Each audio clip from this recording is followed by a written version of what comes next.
Hey everybody, it is Lawrence, and I want to welcome you to the Quick Start Guide, The Language of Lust Key Mindsets. Now, this is key to this whole program. Start here. There's so much benefit, and that's why I've made this Quick Start module for you. What we want to do in this module is we want to work on sexual myth busting, and this is about destroying the Madonna whore complex forever. Here's what I mean by that. The teeter-totter that women are trapped in, if you're my girlfriend or my wife, you're a Madonna, but I want you to be a whore, but I don't want you to be a whore. It's like, it's weird. I've seen people have so many problems with this in their marriage. Like they have this really just, both members of the relationship are being just really slutty and awesome and just sex positive and having a great time.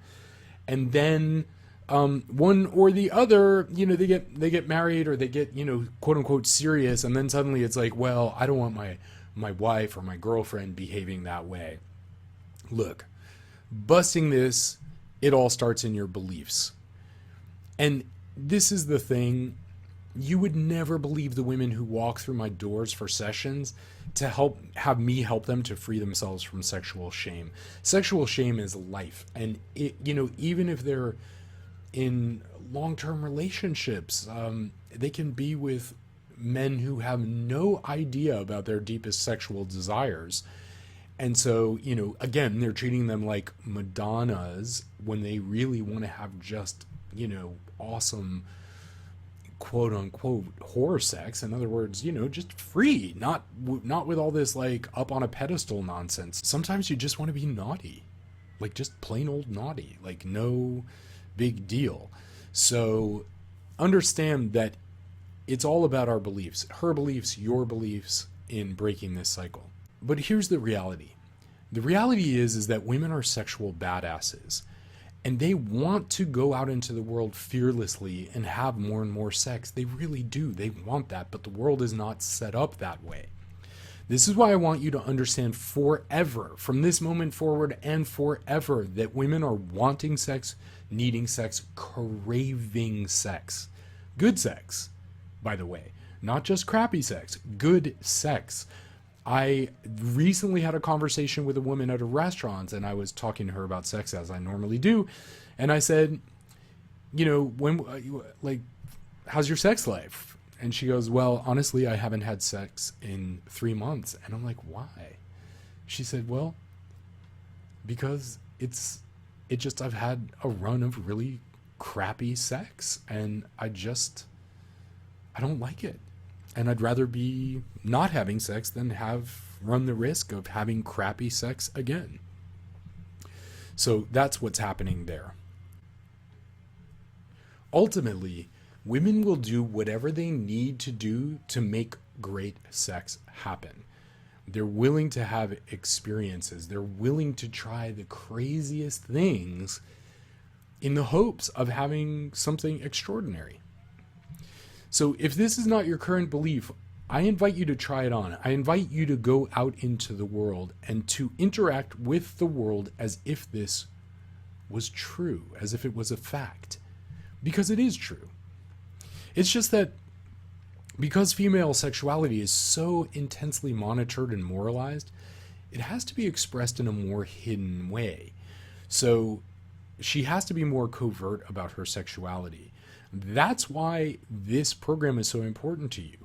Learning that secret language of sex is what this entire course is about, because that language is happening.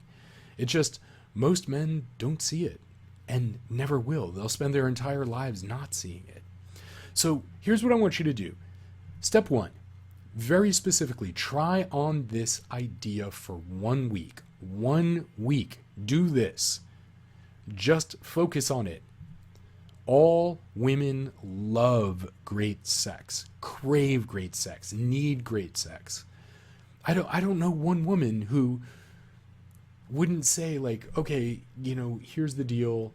There's no strings attached. There's no harm done. Nobody would even know, but you have the opportunity to have the best sex of your life. She'd be like, okay. What's the downside? So it's really it's really important to understand that sex is important to humans in general, but really, really important to women. And this is a great belief to hold. And best of all, it's true. So, step 2, I want you to understand that all women are having sex with or without you, regardless of what you believe about sex. That's just the truth. So you can try that as an affirmation, because here's the thing. All women are having sex. So you can just say, look, all women are having sex with or without me, regardless of what I believe about women and sex. That's why it's so important to change your beliefs. Because if you want to believe that women don't like sex or don't need sex or whatever, then, that's fine. They're going to keep having sex like they always do. But this program is for you to step into that world. So here's how you conquer step 2. Go to step 3.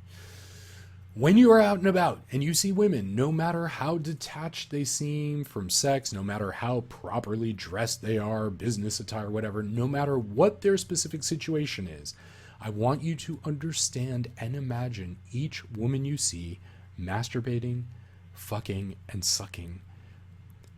Because the reality is sex is happening right before your eyes, so you need to begin to train your brain to see it. And while I was writing this, I was sitting in a coffee shop and I was doing this exercise. And it is the most empowering exercise that there is, because you look at women and you're like, there is no question. And I was having this conversation with a woman who's a teacher. And, she's trying to be all prim and proper, and she's got her glasses on and she's doing her notes. And she seems so not sexual, but I know that's totally incorrect. And I was just sitting there and I was like, wow. I mean, you can see, you can just appreciate what it is that this woman is sexual and privately super sexual in her private space. And if you understand this language, you get to experience those things and see them. And it's a remarkable experience the first time that happens, that you start to realize, you're like, oh, no, she masturbates, she has a sex toy, maybe she uses the bathroom faucet and does the old Spider-Man and lets the water fall down on her clit, or whatever she's into, It's a big, beautiful world, and women find way to express sexuality, but it's not, very seldom is it out front. So I want you to start with this right now. I'm just going to repeat it because it's that important. Step 3, when you are out and about and you see women, no matter how detached they seem from sex, no matter how properly dressed they are, no matter what their specific situation is, I want you to understand and imagine each woman you see masturbating, fucking, and sucking, just to understand that that's the reality, right? That's all I'm saying here. It's the reality that she has a routine to express her sexuality. And some way she will have to masturbate. Some way she will have to have experiences, because women are sexual badasses.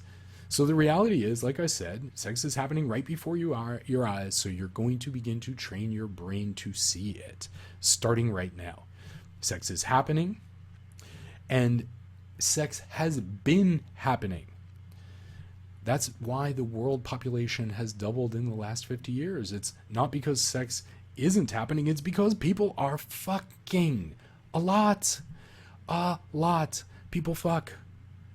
So please work with these mindsets. Killing the Madonna whore complex starts with understanding that women are sexual creatures. Humans are sexual creatures. So the sooner you understand that, the better. So I want you now to go forth and practice. Use your imagination. This is just a fun exercise. It's fun to just think about, like, wow, I wonder what she looks like. And it's not about you getting off. It's about realizing that this is a sexual human. And you could do this, obviously. I mean, if this were, you could do this with men too. I mean, people are masturbating. You are masturbating, right? You might walk around in a suit and a tie and be like, well, I don't do any of that. But of course you do. We're humans. We have sex. So that's my point, is just to realize, like, you do sexual things and other human beings do sexual things. And we can all have fun fun, fun. So that is the quick start to the language of lust. Key mindsets: enjoy, go forth, have fun, have lots of fun. It is a big, beautiful world out there, especially once you start understanding all of this. I'll see you soon. This is Lawrence saying, go out and play.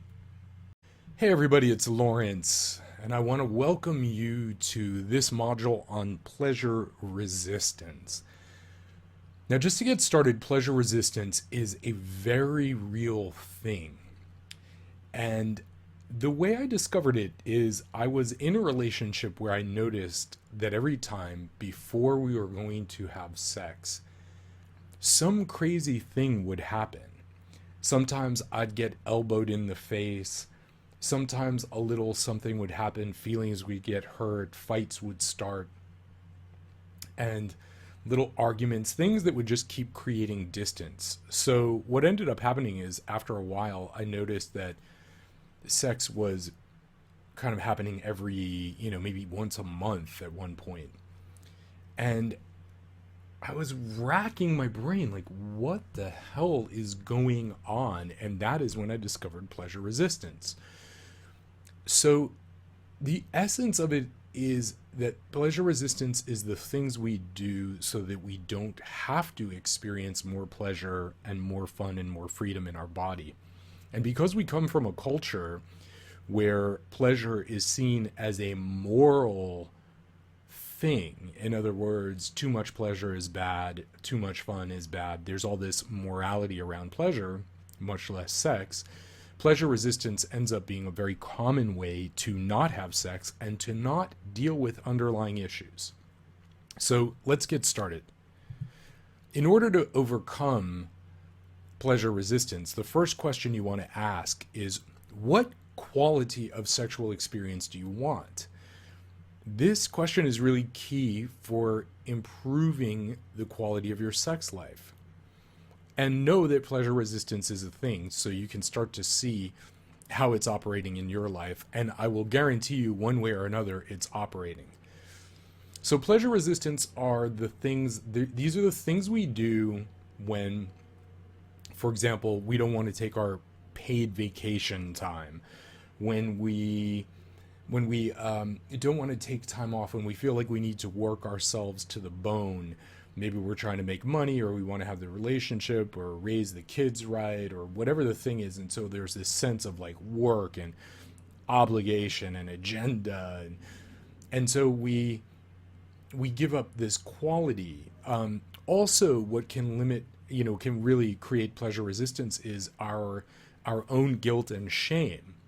So for the purpose of this exercise, the question is, what kinds of sexual experiences do you want? What quality do you want? What types of relationships are you interested in? These are key questions for directly improving the quality of your sex life. So once you have some idea of what you want, then you begin to refine that. And you refine that through a process that I'm going to share with you. But let's just say you say, okay, what I really need right now. So now we're down to the specific sexual experience.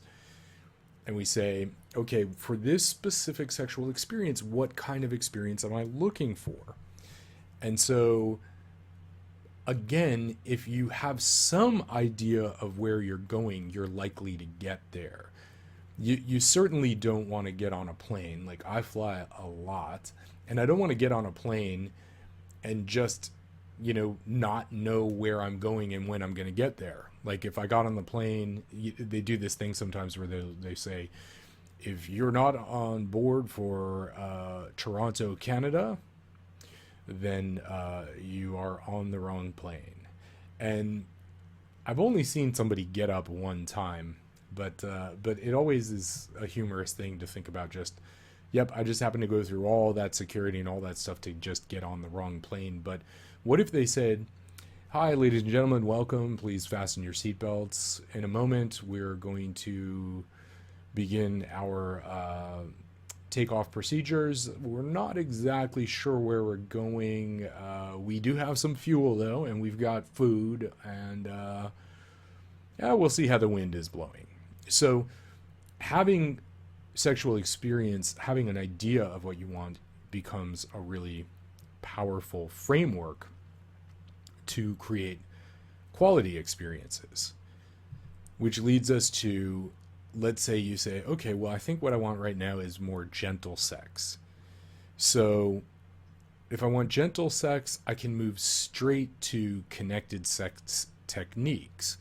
So gentle sex meaning I'm not going for porn star fucking, but I'm going for more intimacy, more connection, more touch, more foreplay, things that have to deal more with oxytocin, things that bond and heal relationships, things that bond socially and create social connections.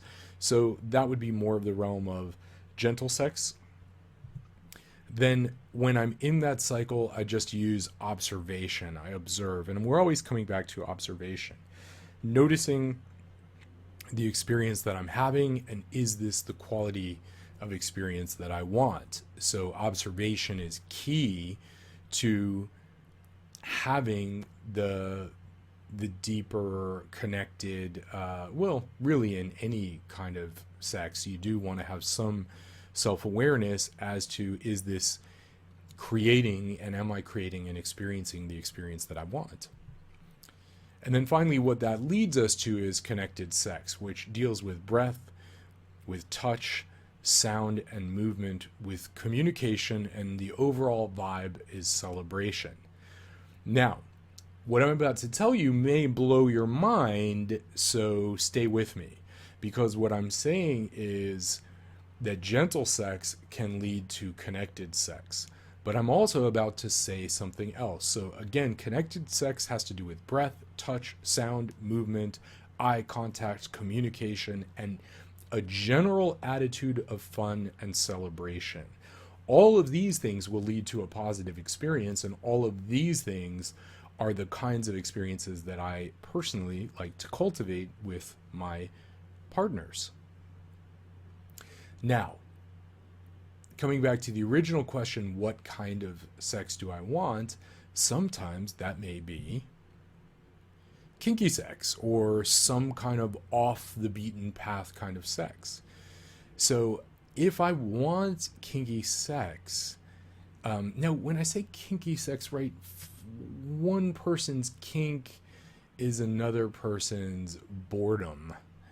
And, one person's boredom is another person's kink. So the kinky sex is just for you, that thing that pushes your edge. And through kinky sex, foot fetish, ass fetish, whatever it is that you're into, it really doesn't matter. The bottom line is, if it's kinky and edgy for you, then you want to observe, and you want to have a communication that includes my two favorite words, which is yes and no.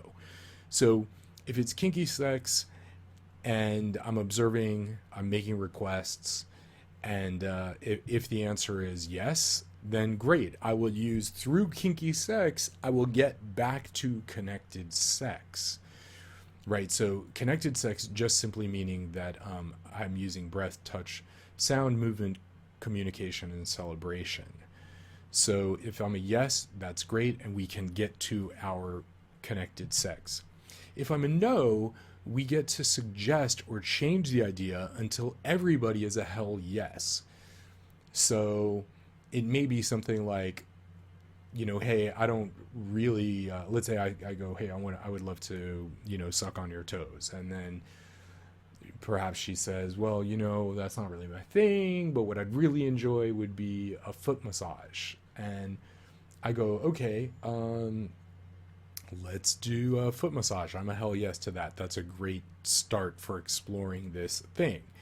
So she's a hell yes, I'm a hell yes, and then we get to explore this. And when we explore this leads us back to a discussion about what our boundaries are. What are our boundaries? And boundaries, whether it's gentle sex or it's kinky sex or anything in between, boundaries and a plan, which I call ROSDA.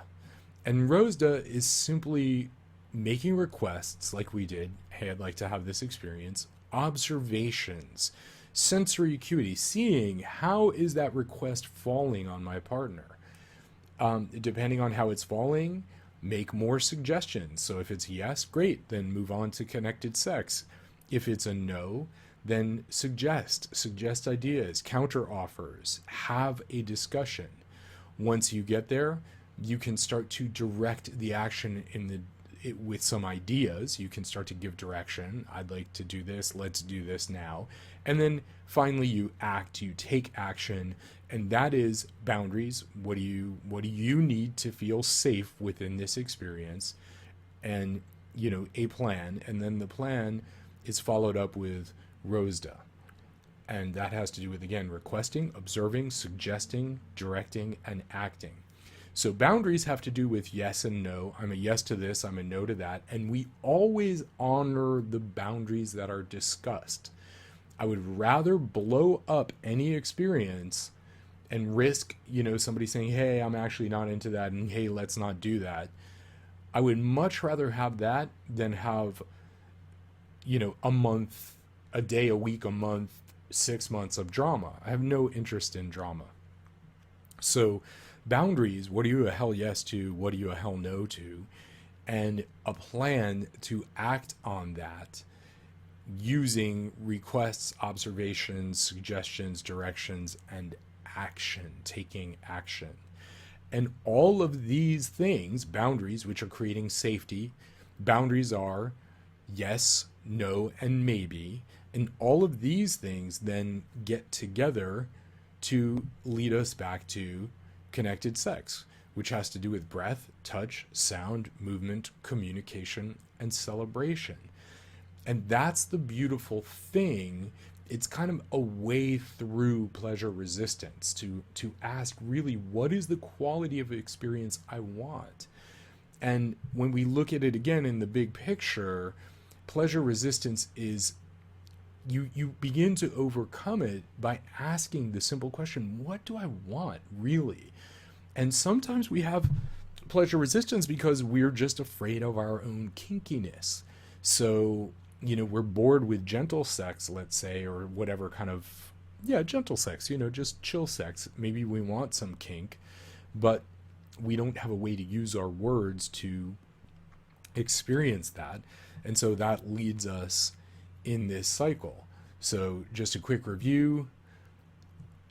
To overcome pleasure resistance, start with noticing that pleasure resistance is a real thing, and then ask yourself, in this specific experience, in this specific sexual experience, what kind of experience do I want? And this question will directly improve the quality of your sex life, hands down. So thanks for listening to this segment on pleasure resistance, and really apply the tools. Like anything, true learning is when you change your behavior. So feel free to use this model to change your behavior and to ask more questions about qualities of experiences that you want in your life. And I'll see you in the next segment. Thanks for joining me. Hey everybody, it is Lawrence, and I want to welcome you to my quick break training section. In this section, we are going to talk about something that is extremely important. And that has to do with our brains, because our brains are hardwired for making associations. And I'm sure you've heard the phrase, what fires together, wires together. So we're going to begin here. I'm going to give you 10 phrases, and these are my top 10 phrases that wire safety and pleasure to you, so that when you're using these phrases, you're actually connecting and associating the energy or the quality or the flavor that these phrases and questions evoke in another person. You're associating them with you. And needless to say, that is an exceptionally powerful thing to be aware of and an incredibly powerful tool to utilize. So I want you to use these questions to evoke an emotional response in her body that she will associate with you. So let's get started. Question 1. Who are some of the people in your life that you know that you can really count on? So understand what this is. This is really a metaphor for trust. Who are the people who you can really count on? So she's got to think about those people in her life that she can count on. And of course, if you're having that discussion, she is associating or wiring those feelings to you. So this one is about trust. Who are some of the people in your life that you can really count on? Question 2. What lets you know that somebody really cares about you? So this has to do with safety. We're ping-ponging between safety and trust at any given time. So this has to do with safety. That somebody cares about you means they will come to your aid if you need them. That you'll have this idea that everything is okay, that you're cared about, that you're loved, and you want to know, how do you know that somebody does that? So she's actually thinking about that and again associating that with you since you're asking the question. But the emphasis is on cares about you. Next question. What's the best thing that has happened to you this week or this month or this year? So what is the best thing? Now this is an association of good feelings, which can have a sense of both safety and trust, because this has to do with excitement. And generally we're feeling excitement in safe spaces, or even if they're unsafe, the spaces, we trust the people that we're with. So, what's the best thing that's happened to you this week, this month, this year? This all gets associated to you. Next question. What lets you know that someone is really trustworthy? Well, here you go. Now you have to be careful with some of these questions. This is on the border, but it's a great question if you just ask it like you're in conversation and you know the word trust comes up, and then you say, hey, well, let me ask you this question. What lets you know that someone is really trustworthy? And that someone, of course, is you. So you're getting her neurology to start thinking about trust and trustworthy people. Again, a super powerful question and technique. Next question. What's your favorite food? And what specifically do you like about it? What's your favorite food? And what specifically do you like about it? Now, of course, when you're talking about food, and especially favorite foods, this creates amazing neurology in your, releases amazing chemistry in your brain. And, favorite food, I mean, this is like saying, what's your favorite sex act? It's such an intimate question, and it has to do with what you're putting in your body and putting in your mouth. And if somebody is willing to answer that question, they're into you. So what's your favorite food and what do you really like about it? This is kind of the next sequence. And of course, she's associating anything that has to do with safety, because obviously a favorite food is a safe food. Trust. I trust the food I'm eating. I trust the feelings I'm having. What do you like about it? Again, these are all dopamine related questions that trigger good sensations, trust, safety in your body and in her body. That's what's so much fun. Like if you really get into this, when you're asking her what's your favorite food, you also want to be thinking about what your favorite food is, so that you're kind of really right in the vibe of the question. Next question. Who's your best friend and why is she your best friend? This is a great question because you're really getting to like the core of trust. I mean, you trust your best friend, otherwise why are they your best friend? So, and if you don't trust your best friend, then you probably need a different video on boundaries, because your best friend is really, this is all about trust. You trust. So why specifically is she your best friend? You're really eliciting like, what is it that she loves about this person and cares about this person? And it creates great chemistry again, as she has to go inside her brain to answer that question for you. So it's a really powerful idea. Next question. What's your favorite way to spend your day off? What's your favorite way to spend your day off? So this is great because, again, you're thinking about exciting things, and generally you're thinking about relaxation. So your favorite day off, you're like, oh, I get to relax or chill or do something fun. But all of these have to do with safety. I feel safe because if you didn't feel safe, for example, let's just say, um, you know, whatever is happening outside, something not good, like you're just not feeling safe, then what you do on your favorite way to spend a day off is like stay inside. So safety has so much to do with like, okay, I feel safe, I feel like everything is going to be okay, and so I do this on my day off. It's a celebration. Next question. What's the craziest, most fun thing you've done in the last week or month or year? What's the craziest, most fun thing you've done in the last week or month or year? And the thing is, when I'm asking this question, I try to match the energy of the questions. So I might say, okay, here's the question. What's the craziest, most fun thing you've done in the last week? And the enthusiasm and the way I'm calling out the words craziest and fun, like I am in the experience and I'm asking her to meet me in that experience and evoke those similar kinds of feelings. The next question is, what's your favorite place that you have traveled so far?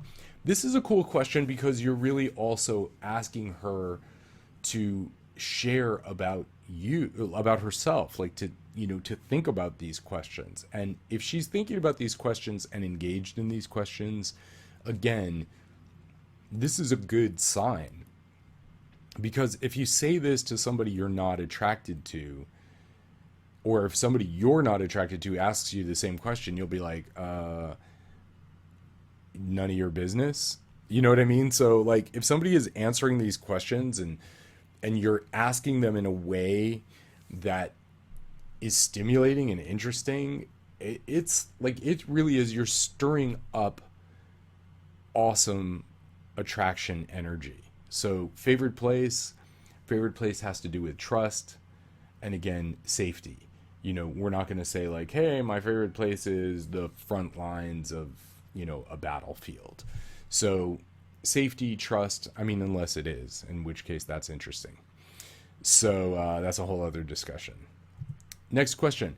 Where would you like to travel in the future and why? So now I'm future pacing. I'm going out into the future. I'm having you think about the future with me while I'm asking the question, like, where would you like to travel in the future and why? Why do you want to go there? So you're not just asking questions and just taking rote answers as the answer. You want to know specifics. You want to know about this person that you're talking to. And if you're not genuinely interested, just don't have the conversation. Like, life is too short, man.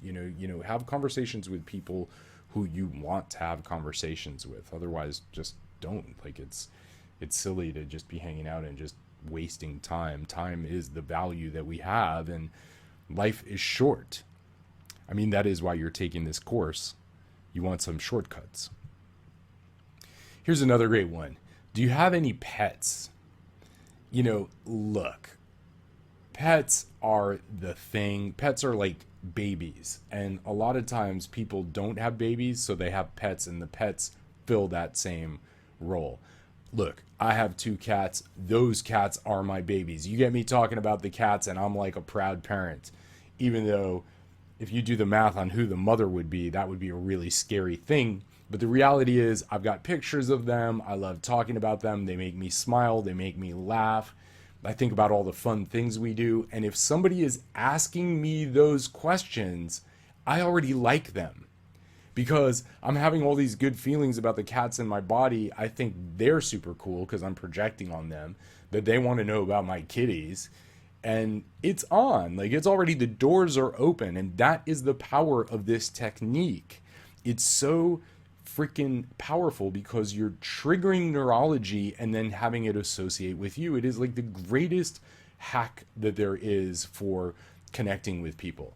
And you can hear, even as I'm talking to you about my cats, I'm all excited, right? And that's how this works. In essence, you're you're generating excitement from inside a person, but the way our brain works, it's a two-way road. So it's a two-way street where I'm getting information from inside my head, but I'm also receiving information from outside. And then those two things get all mixed up. That's what we're taking advantage of here, that these are the same freeways of communication. And they get mixed up in the brain and put together, and in there, this new neurology, this new neural network is being created. So I'm having a conversation with you and firing neurons in my brain. These are wiring together and they include you in it. Now I want you to write down 5 of your own questions. What 5 things would tell you more about her to see if she's the type of woman you want to connect with? Hear me on this. Write 5 of your questions that are filtering for the kinds of women you want to attract. And don't say, oh, you know, a woman with a vagina, because if that's where you're playing at, like, go back to, like, do not pass go. That's not the game we're playing here. I don't care how many people you've had sex with. Honestly, I don't care, and neither should you. It's an irrelevant question. What are the quality of connections you're having? And what are the type of people that you're having intimate, connected communications with? This is the secret to having a longer life. Intimate relationships, our ability to connect with people. And if you're just like, oh, like, and I know some of these guys and they're like, I don't know why I'm so miserable. I, you know, have sex with all these chicks all the time and blah, blah, blah, but I don't understand why I'm drinking and so unhappy. And I'm like, because you're not making real connections. Basically, you're just kind of going from one fleshlight to another. So when I ask you to do this, I am very serious. Write down 5 of your own questions. Like, what are you filtering for? What are you looking for? I personally have a no drama filter. So one of the questions I'm asking is about just, like, for example, like, what was your last relationship like, or your last 2 relationships like? How did the breakup happen? And if she starts going off on, like, oh, blah, blah, blah, and he's such a dick, and I hate him, and blah, and he did this, and there was all this drama, I'm like, red alert, back up, beep, beep, beep. And I'm like, done, not interested. I don't care how hot she is. And trust me on this, anybody who's listening to this who knows me, you know I am telling the truth. I have been a Playboy director. I have worked with some of the most beautiful women in the world as a filmmaker. If I am seeing drama and it ain't on the screen, I am not interested at all. I don't care. And these are similar things that you should feel strongly about. What do you care about? Is this the type of woman you want to connect with?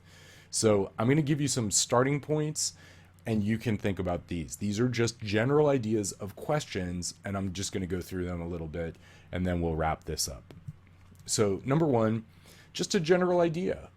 Think about who is this person? What is she like? What is she thinking about? Just what is this?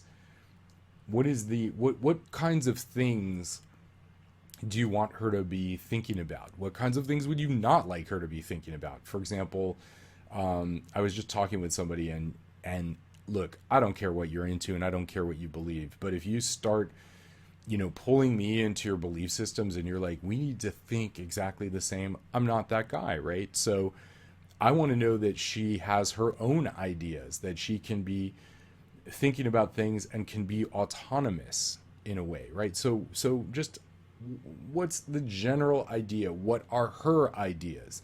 These are just trigger words, thoughts. Whatever idea means to you, think about that. Just ruminate on, idea.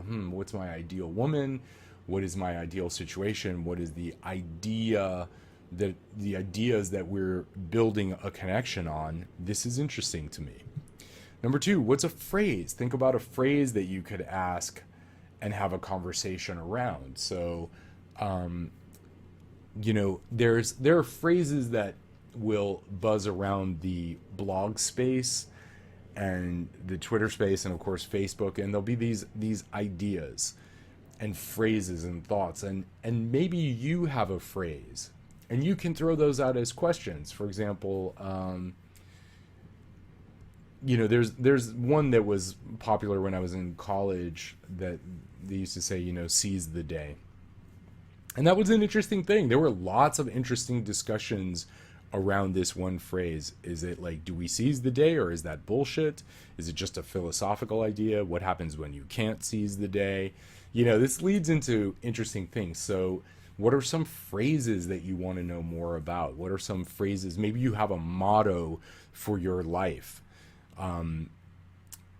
Those are things to have conversations about and to filter for. I personally want somebody with a brain as well as a body, as well as a personality, as well as a sexual human. These are all things that I'm filtering for. So another thing that I'll say is, like, in a phrase, I might talk about, now of course I'm a sex educator, but I might mention, like the other day I did in a coffee shop, I said, I happen to really enjoy fashion. I noticed the shoes this woman was wearing, and I was like, yeah, it's, and I was being funny, obviously, but I was like, yeah, I think the only kind of sexy high heel I ever wore was a cowboy boot. And she laughed at that, and she said, yeah, well, high heels they're really great. They make you feel powerful. And I said, yeah, that's all interesting, but most importantly, they make your ass look super hot. And she looked at me, and I just looked at her, and she just laughed. Like, she laughed this big laugh, and then it was open and on, because I was basically saying to her, this is the kind of human I am. I'm going to say things as I see them, as they are. And you should have some of those phrases too, those ideas that this is just part of the circle of who I am, and I'm comfortable with that. And if you're not, please do not enter. So 3, questions. Questions are, well, I gave you a whole host of questions earlier, but questions are, I want you to think about your questions. What kinds of questions could you ask that you could filter for that would create safety and trust for you? I have a safer sex elevator speech that I use. That is one of those things where that filters, it's a bunch of questions that help me filter for what kind of sexual experience a woman has. And so that's kind of a protocol that I already have in place. But you want to have your own questions. Like, what kinds of questions are important to you? For example, oh gosh, there are so many, but if a woman says to me, like, she has her questions too, and if she says, so do you want children? I'm just at a point in my life where the answer to that is no. And if her face, turns white, or she's like, oh, well, I really want children, like, that's awesome. Great. We just saved ourselves like 6 months of pain and suffering. So questions are really powerful. 4, identity. What is your identity? Who are you? I talked a little bit about that as a sex educator for me, but what's your identity? What's your background? What are things that questions that can share your identity and also allow you to see what her identity is? I was recently talking with a woman, and I really enjoyed this. It actually made me smile. She said, oh, well, I guess I'm a tree hugger. And what was really beautiful about that is she was in this really sexy dress and super high heels and makeup and hair done. And I just loved the contrast of that. And I thought, wow, now this is a really cool person. She didn't say, oh, I love Gucci. She's like, no, I'm a tree hugger.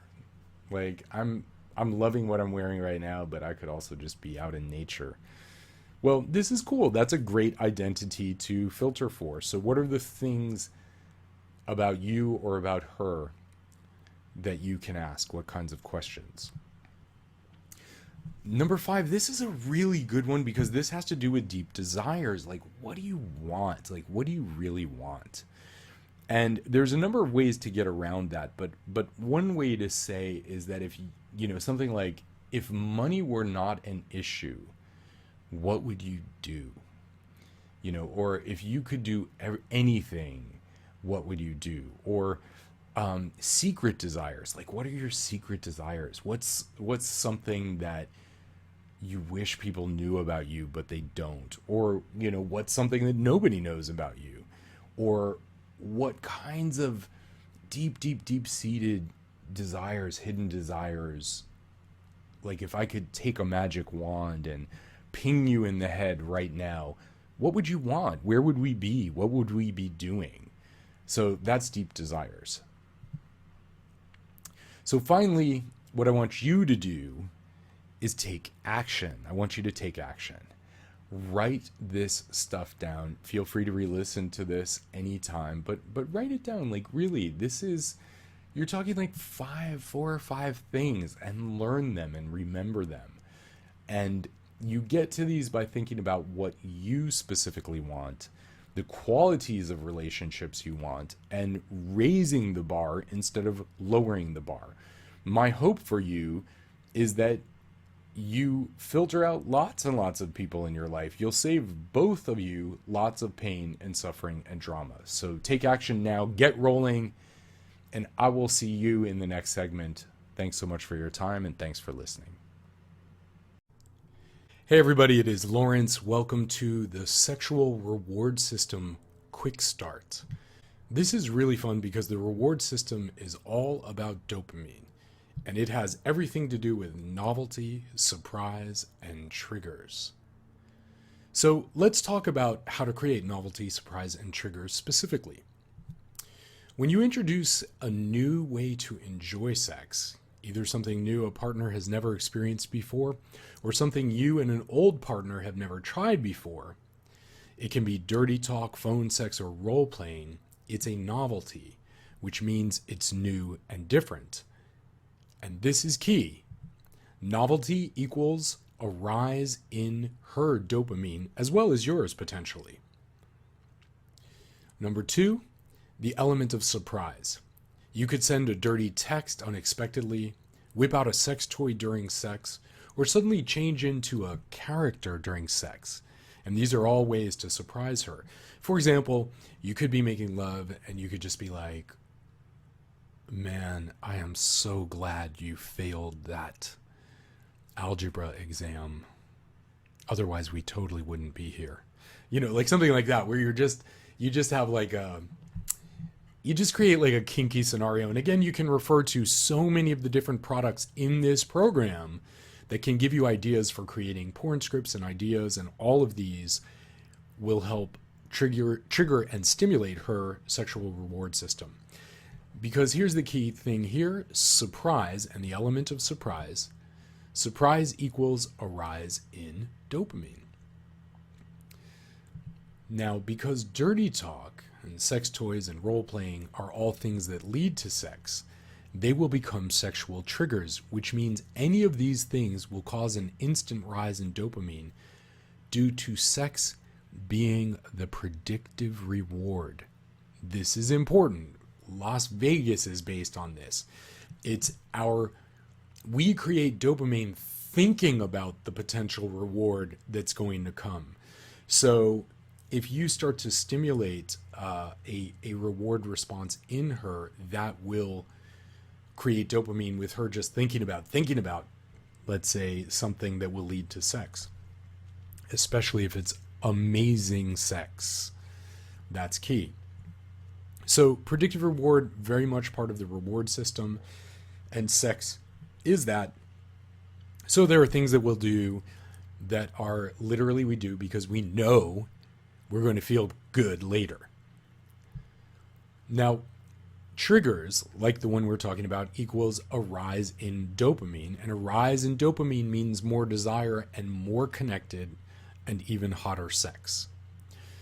So I want you to get online right now and find 5 novel things you can do in your area. Let's say within a 100-mile radius. you want to be comfortable if you're driving, so 100-ish miles. And these are things that can trigger novelty and surprise for your partner. Now, obviously, if you live in a place like California, you'll have access to all kinds of things, and maybe some of those are going to be more than 100 miles away. So, you can add surprise by just saying something really cool like, I want you to pack a bag, bring a super cute dress, a pair of heels, and a bottle of hot sauce. And she's going to be like, what? So unexpected, surprise, novelty, these are really, really important things. So, for example, of the 5 things, I'm just going to give you some areas that you can think about. You can think about experiences. Are there experiences you can have nearby? Think about food experiences you can have. Great food that will just, food, sex, dopamine, these all go hand in hand because it feels good to eat. And that's an important thing. Eat is survival. And so is sex. Travel. What fun travel experiences can you have? What little adventures, overnights? Staycations are great where you either tell everybody you're going away and stay home, or actually go and get a little hotel nearby or something, so you're just getting a break from the routine, but it's still exciting. And then of course there's adventure, like real adventure. There's kind of roller coaster adventure. There's just adventures you can have, hikes you can take, new places you can explore together. And then there's the adrenaline high, and that is, jumping out of an airplane, bungee jumping, rock climbing. I mean, there's so many things to look at here. If you've never seen The Bachelor, go online right now. Watch some old episodes. The producers of this show understand the power of novelty and surprise to generate rapid feelings of deep love. And honestly, spoil alert here, but if you want to know the girls that the producers do not like and do not want the guy to get involved with or the girl to get involved with, they're going to put them on crappy, boring dates. Now, you've been trained more than likely to have lots of crappy, boring dates with girls. In other words, well, let's go have dinner or let's go see a movie. And these dinner dates, for the most part, unless there is deep intimacy already involved, a dinner date with no excitement or challenge or amazing food is just leading to boring, and that is not the place you want to be. So The Bachelor understands that people can, by the way, this is research. People can walk across a rickety bridge together, or even separately, like one person waits on the other side and the other person walks across a rickety bridge. And that experience of the adrenaline creates feelings of love for the other person, deep love. That's why everybody on The Bachelor is always like, oh my God, I can't believe this happened so fast. It happened so fast because the producers know how to do crazy stuff that triggers dopamine. And dopamine is the drug of romantic love. So let me give you some for instances, and The Bachelor and The Bachelorette are full of these. For instance, don't just plan a picnic and put a blindfold on her and guide her down a hill or a path where she has to trust you and rely on you, and take her to a vista point where the picnic will take place. And then after that journey, and this is really about contrast, so going from like being blindfolded to a beautiful vista will have a very powerful impact. And of course, she'll attribute that to you. As I said earlier, take her skydiving. If she's that kind of girl and is willing to jump out of a plane, take her to skydiving, man. It's so good. Now, of course, only do this with humans who you want to have good relationships with. Because if you just do exciting stuff with somebody you're not into, it's kind of not cool, honestly, because you will trigger intense feelings. Consider going to a theme park. Like, Disney is basically set up to trigger the reward system. And it's awesome. I mean, Disney is just filled with fun things, exciting things, new things, adventurous things. They're just, I love Disney as a date, by the way. Like that is just one of my favorite places because it's just fun.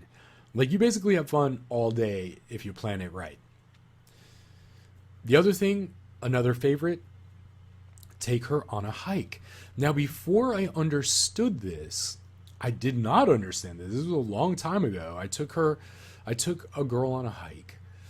I was in Arizona and we went on this hike, and somebody I had just met at a coffee shop. And we had a great hike, and it was like really strenuous to get to the top, and then the vista was just outstanding. And she came home and we made love, hot, passionate love that night. And I didn't know at the time what was happening. It actually didn't, all the pieces didn't come together until I saw The Bachelor, and I was like, oh, so that's why they do that. Okay, cool. Go for a bike ride. This can be especially fun if you live near the beach, bike a little, then stop for a cocktail at a bungalow bar or some other fun thing. These are fun and exciting things. This is a favorite of mine. Go to a sex toy shop together and pick out something you both think would be fun to try. Now, this isn't for everybody. People can be shy. You may be shy yourself. But if you can get over the shyness and go to a great toy store, especially a sex positive one, I'm not really a fan of the old school porn shops where you go in and you just feel like you need a shower just from walking in the door. The reason I don't like those is because they're old school in the sense that they still look at sex as a dirty thing. But there are lots of us who have come out of the closet, so to speak, and really see sex as this amazing, empowering, really self-empowering tool, which is why I think it's been so hidden. That's another story. But you go into one of those sex shops and they're great. Now, a seedy sex shop is cool if you already have some kind of like relationship and you just want to do something a little naughty and kinky. You could go to a seedy place and feel all dirty, and even those kind of like what would seem like negative feelings can actually become super sexual. So consider that as well. Also, try some role playing, which I've elaborated on in the section, the head game section. Role playing is great. Here's one that's super fun. Take a rappelling class together. There is a rappelling class. You can take rappelling classes in either rock wall places, or you can do them where there are real rocks and you can actually go and rappel. It's fun. And on that note, indoor rock climbing, if you don't have any kind of things that you can climb, indoor rock climbing is great fun. And again, it gets your heart beating, it's exercise. And one of the reasons why that's so important is because if your heart's beating and you're doing exciting things together, we do something, it's a cognitive bias, and this is probably too much information, but if you do want to know more about that, I have that on my website, and I also have this in YouTube videos. But it's a cognitive bias. It's called post hoc ergo propter hoc. My heart, like something will happen.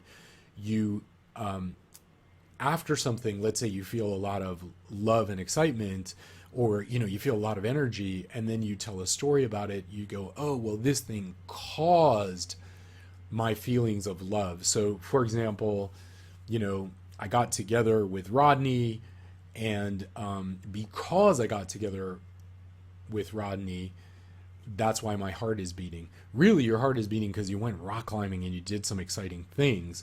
But all of those things, because our brains are always trying to weave these narratives, we're always looking for reasons why.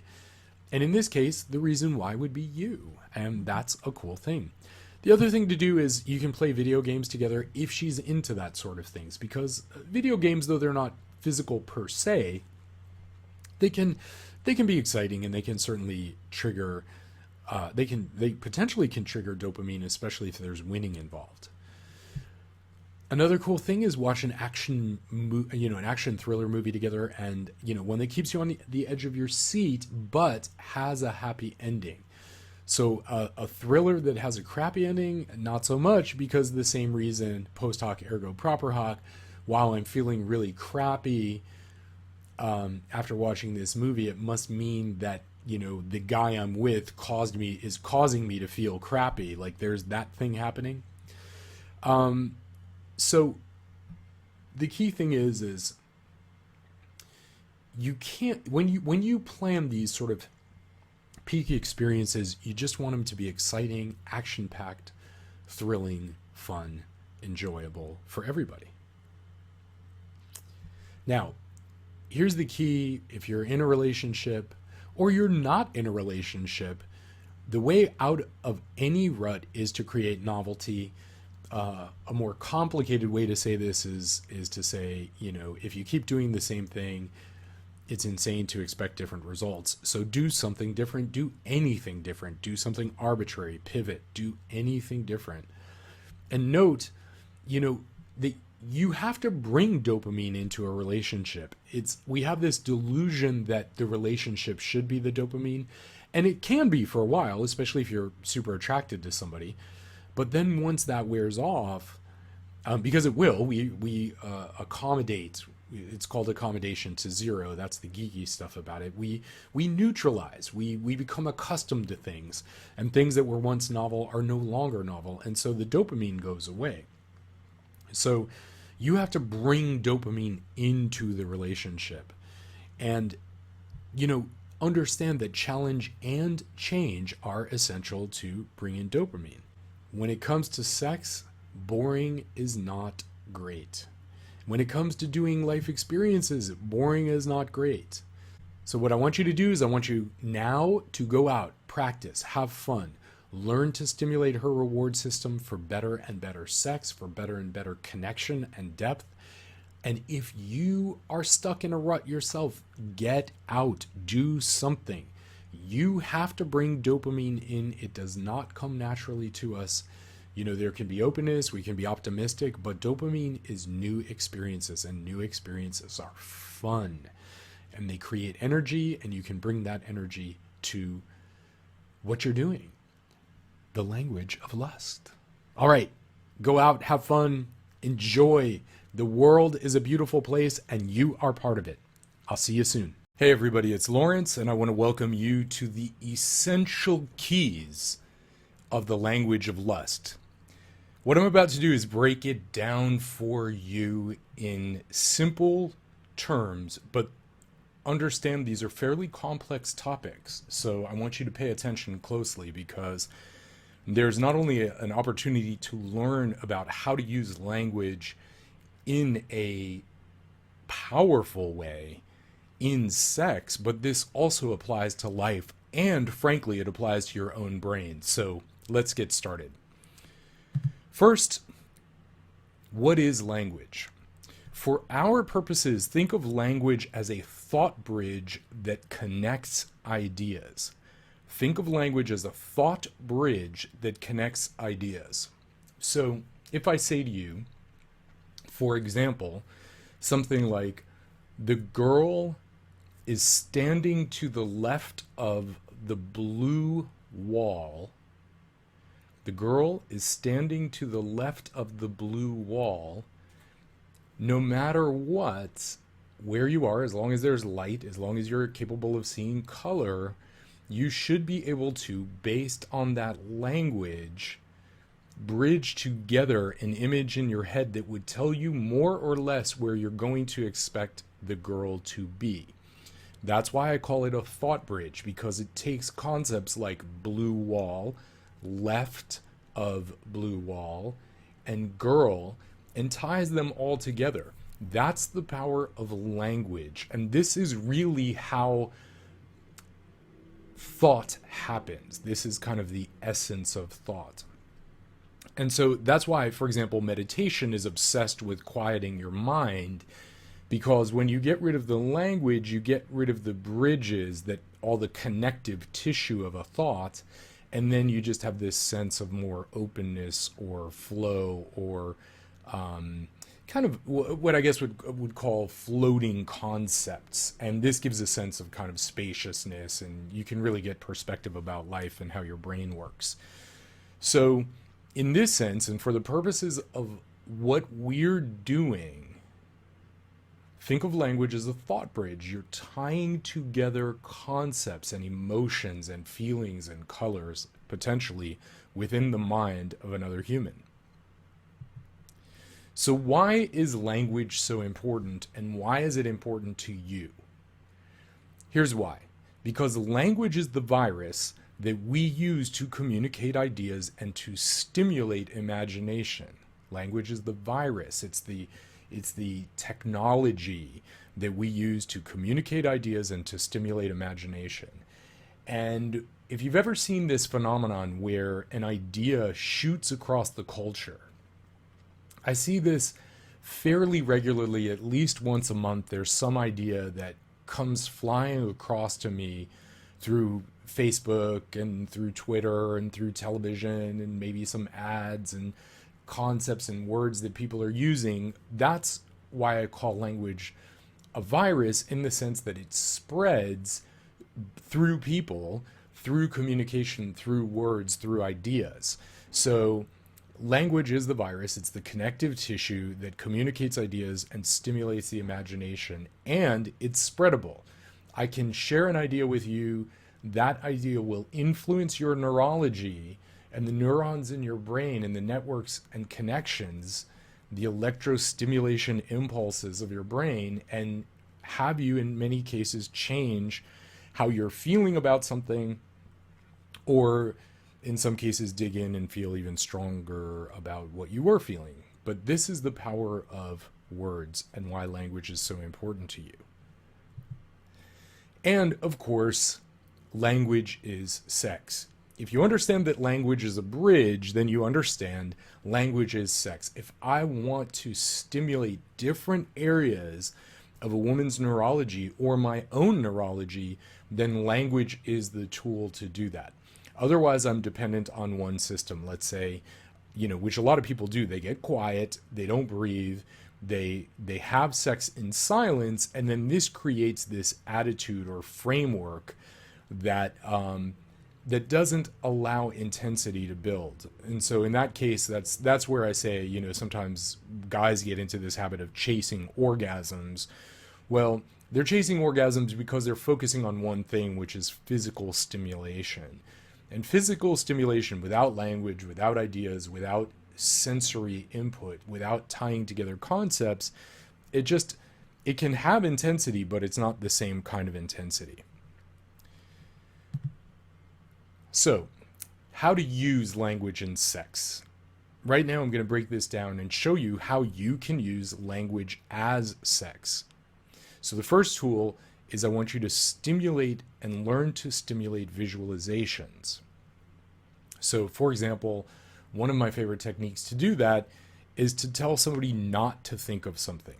So in this case, if I said to you, don't think of a pink elephant in a tutu with red toenails, it literally is impossible for you to not imagine his red tutu, nor to think of his long pink trunk, nor his painted toenails. And, who knows what that imagination is, if it's a dancing elephant, if where you go with that, that's completely unique. But no matter what, if I say do not think of a pink elephant, you have to construct that image, right? Because language, which bridges ideas, essentially makes you take a pink elephant and a tutu and red painted toenails, and perhaps, whatever that elephant is to you, it's dancing, whatever the skin color is. It puts all of those together, and then you have to not think about that. So in essence, you're going to have some way that your brain does that, maybe putting a red stamp through the middle of it, like that kind of international symbol of do not go or do not cross. So we can use that to stimulate and tie ideas together in our partner's brain.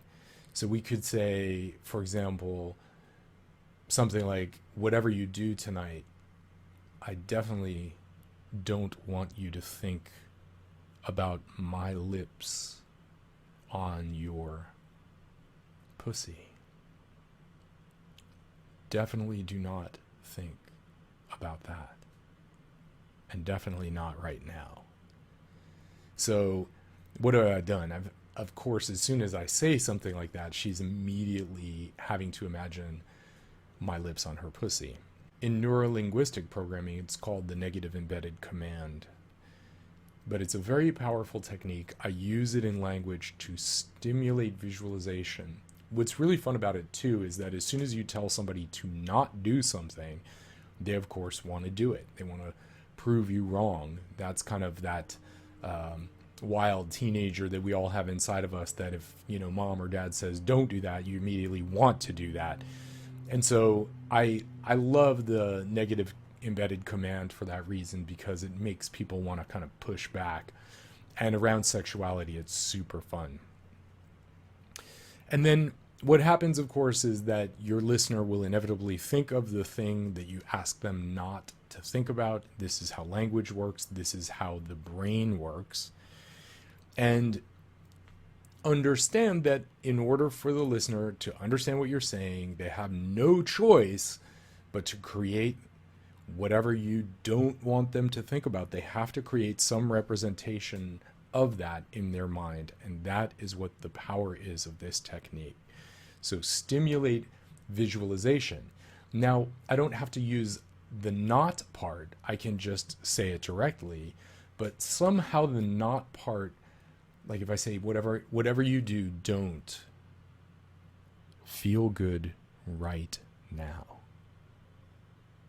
I don't want you to feel good, really, really good right now. So in essence, the don't part kind of scrambles the brain and allows you to bypass that more critical prefrontal cortex part of the brain, the part that's like on alert. So these are little techniques that you can use to stimulate visualization. The main thing is you want to realize she has this big, beautiful movie screen in her head, and you just want to commit to and create and help her create big, beautiful images in her own mind. Always remember, whatever you describe, your listener will have to visualize that in order to make sense of what you're saying. That's because language is the bridge. So once again, if I say the girl is standing to the left of the blue wall, that's all language being used as a bridge to bridge disparate ideas, separate ideas like blue wall, standing, girl, next to. And you have to visualize that. You're creating that in your mind's eye. Now, it may be beneath your conscious awareness, but that's how your brain makes sense of reality. It has to create these what are called heuristics or models for reality in your head first in order for you to understand what you're looking at. And I'm sure you've all had that experience where you're looking at something and you're just like, I have no idea what that is. And then suddenly something happens. Your brain is basically running through all these different ideas of what it could be. And then boom, suddenly it clicks and you're like, oh, I know what that is. And then you finally are able to map the image you have in your head to reality. And now you have some understanding of what reality is.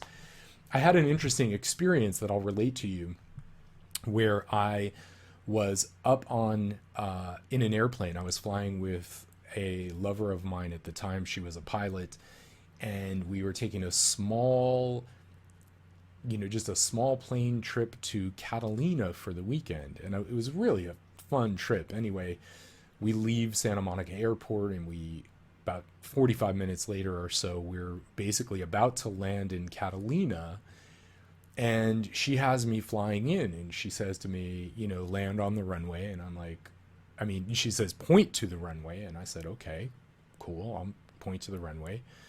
And then about 3 minutes later, she says, no, point to the runway. You put the nose towards the runway. And I'm like, okay, cool. I am. I've got the nose towards the runway.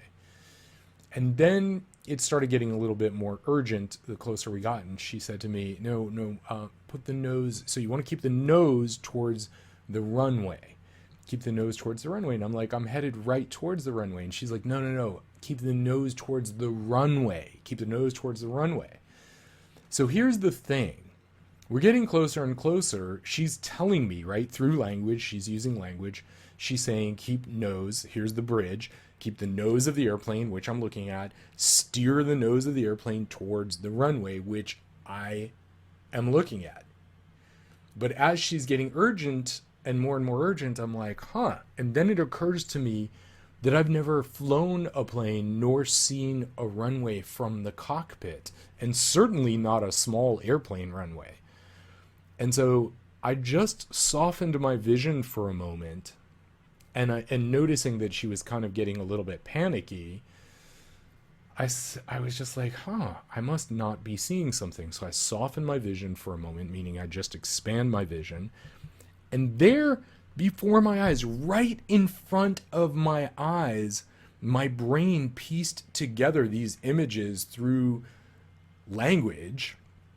It suddenly took these separate parts and wove them together, and suddenly, nose of airplane, propellers going, looking for runway, all of a sudden my brain assembled the runway. It just managed to see something. I don't remember exactly what it was, if it was a marking or something. And the funny part is I was about 50 yards off the runway. So it looks like if I were to just, left to my own devices, hallucinating what I was hallucinating, I would have landed us right on either a roadway that paralleled the runway or even a grass strip of land. But as soon as it appeared, it was freaky because I was way off the runway. And that's why she was getting panicky, because we were about a minute away from landing, and I was basically leading us down this grass road. But then it formed, I immediately banked to the right, readjusted my course, and then was able to kind of lower us down. And of course she landed it, because that would have been not good, but it was fun to steer it and have this experience. And of course have this incredible experience of watching my brain put something together. So whenever you describe, and whatever you describe, your listener has to put that together in their head in order to make sense of what you're saying. Now, for you language geeks out there and for you relationship geeks, this is why you need to be super cool in relationship, because sometimes you're saying one thing and your partner is hearing and visualizing something completely different. So my friends and my girlfriend, we spend very little time arguing about stuff, because I already know that it's very likely I misunderstood something or am not visualizing the same thing she is, and therefore am not understanding things in the same way, and certainly not as emotionally or not as content rich. So I'm very easy to say, hey, maybe I got it wrong. That's just a little geeky piece for relationship geeks out there. Now, continuing with how to use language as sex, use direct suggestion plus a feedback question.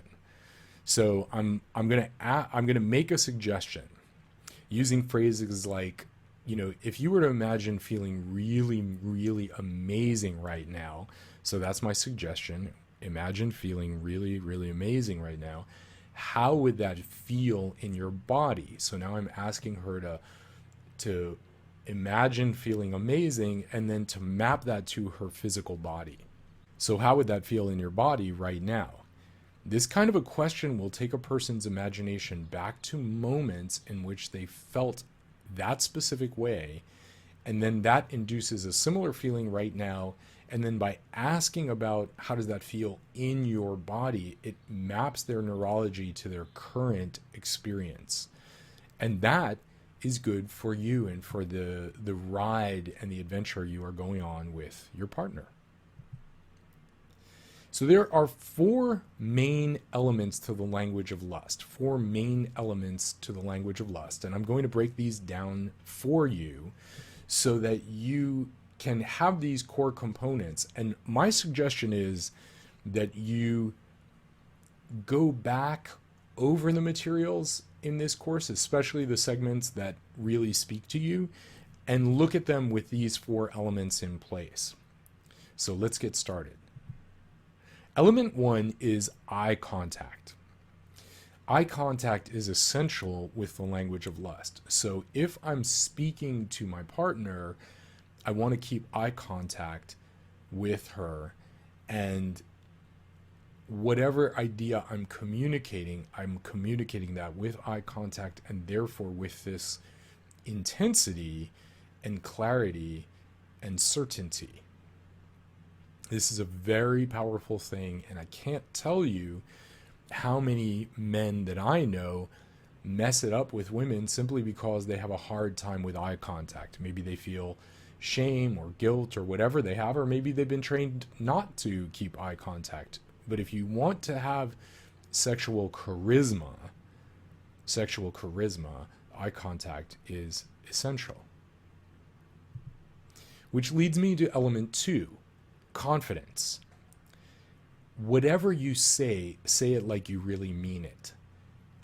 Say it like you really mean it. That means whatever it is that you have to say, whatever idea, whatever suggestion you're making, say it like you're into it, like you mean it. And my suggestion for that is mean it, or don't say it. Because if you're just going to say some lines, yeah, lines can work, but you have to understand that this is kind of rocket fuel. And what I'm teaching you is essentially a hack into her lusty brain and your own lusty brain. So if you just say some lines without feeling it or not without meaning it, then what's going to happen is that trail will run cold, because soon enough you'll be out of ideas. You'll kind of be like, oh, it was a concept, it was a line, and now I'm out of lines. So say what you're saying with confidence and say it like you really mean it. Which leads us to element 3. Here's the key to taking something from a line to really meaning it. Element 3 is visualize the scene in your imagination and speak it as if it's happening in great detail. So I was recently talking with a student, and I shared this idea with him, and it was a major turning point in his sex life. And because he travels a lot, he's dependent on text sex and Skype sex.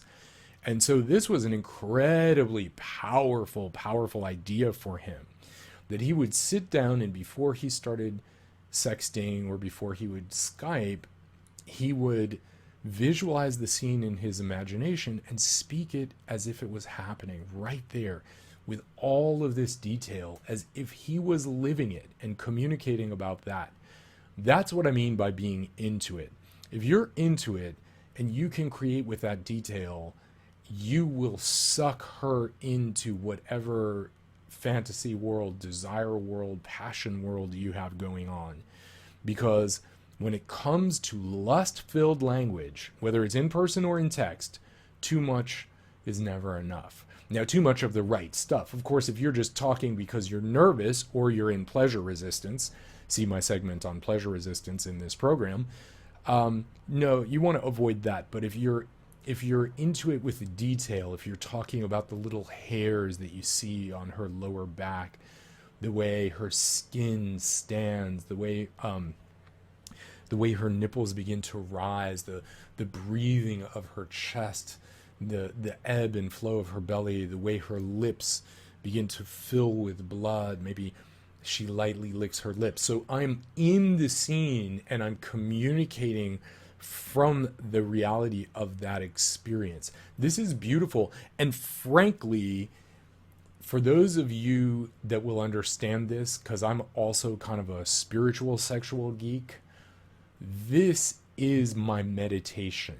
What I'm sharing with you is my meditation. I don't meditate anymore because it's not nearly as effective as visualizing and having and experiencing this kind of connected, rich, detail-oriented visualization and playing in that with your partner. It is amazing. Time disappears.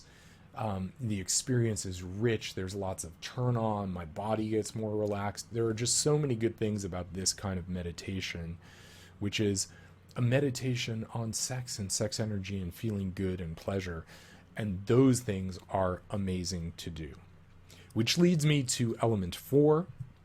Element 4, feel your cock while you talk. Feel your balls while you visualize. And you could do this literally or in your imagination, but what I mean is feel the erotic energy in your body and share that with her.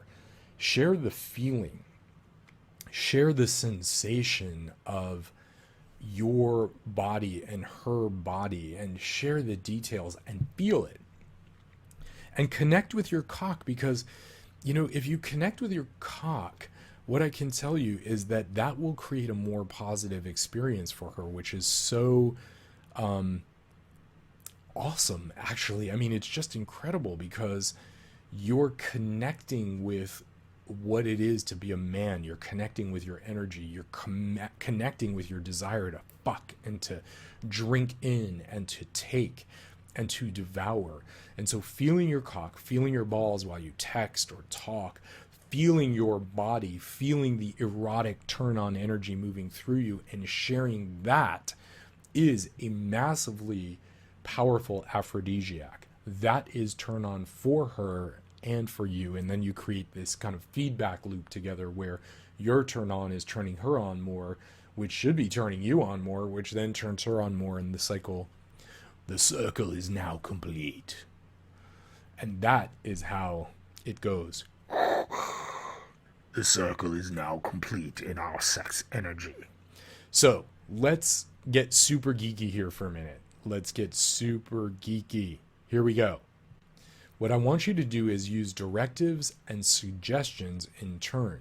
So an example of a suggestion would be, would you like X? Would you like a hug? Would you like me to massage your pussy? Would you like me to massage your breasts, massage your back, massage your ass? Would you like me to kiss you? Would you like me to kiss down your neck, right? So suggestions they're that. She has to visualize using language bridges what you're talking about, and you're making a suggestion that she's a participant in. So that's a suggestion. The entire language of lust can be broken down to these two principles: suggestions and directives. Now, directive is, I want you to do X or Y. I want you to get on your knees. I want you to open your mouth. I want you to spread wide open your legs. I want you to seductively take off your clothes. I want you to kiss me. I want you to. So suggestions are, would you like to X? And directives are, I want you to X. Use both of these things in turn. And they're so powerful, and really the entire course pivots around these two core ideas. If you just understand these two principles, you will become a master of the language of lust in no time. And keep working them. This is a process. The language of lust is a process. It's a process that you want to use your whole life because it's awesome. That's why. Because it makes you feel good. That's why. Because it makes your partner feel incredible in her body. So my frame regarding sex and language is always this: how much more pleasure can I feel and open in myself right now? How much more pleasure can I feel and open in myself right now? And the same is true for my partner. How much pleasure can I open for my partner right now? How can I make this experience better?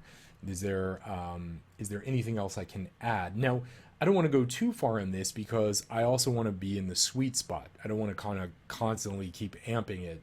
It's like once I find the sweet spot where we're open and flowing and we're using suggestions and directives, where I'm using language to create deep visualizations, where I have eye contact, I have my confidence intact, I'm using all of the elements, including feeling my cock while I talk. Now I've got it all. And I just use that as my process, and I just cycle through that. So feel free to watch this video as much as you want, because really this breaks down the core elements of the system, and they're exceedingly powerful. So I want to thank you for watching, and I, of course, will see you in the next segment.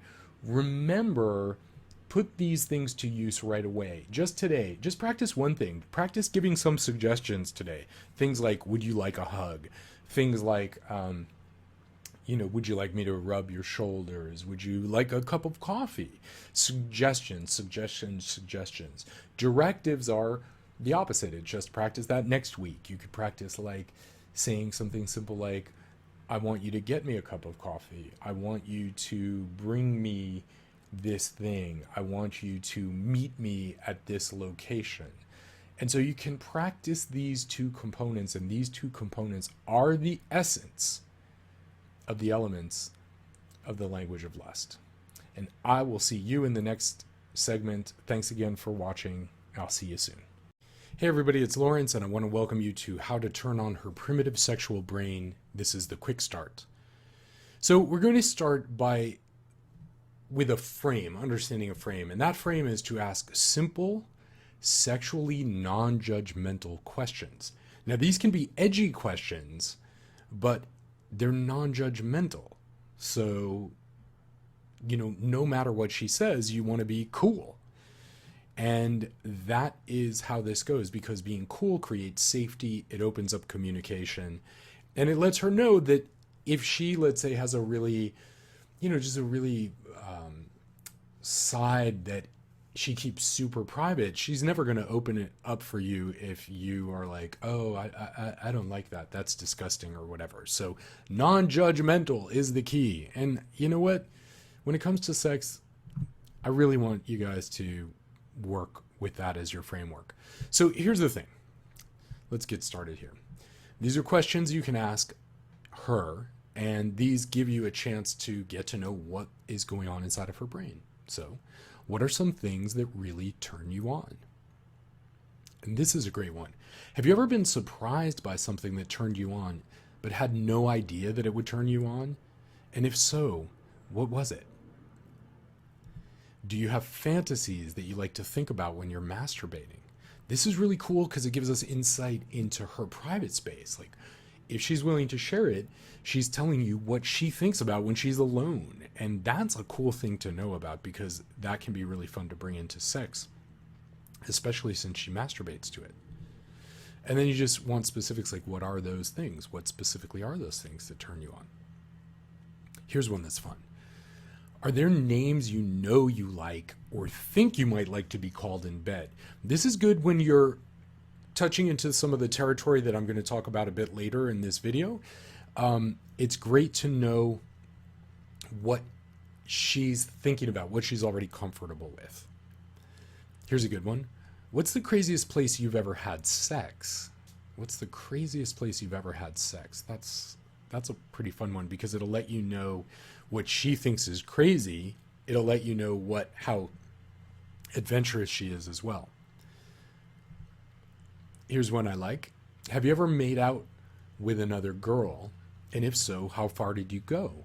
This is cool because, again, you're asking her to share some pretty deep parts of her brain.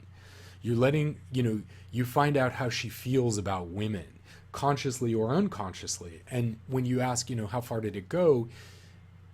Assuming you have some sort of safety and trust already, and you're communicating, and she reveals to you, like, it went all the way and I loved it, that's, this is really important to know. How she responds gives you a lot of indication about how comfortable she is sexually and how fluid she is sexually. Also, have you ever had a threesome? This is a fun question, and,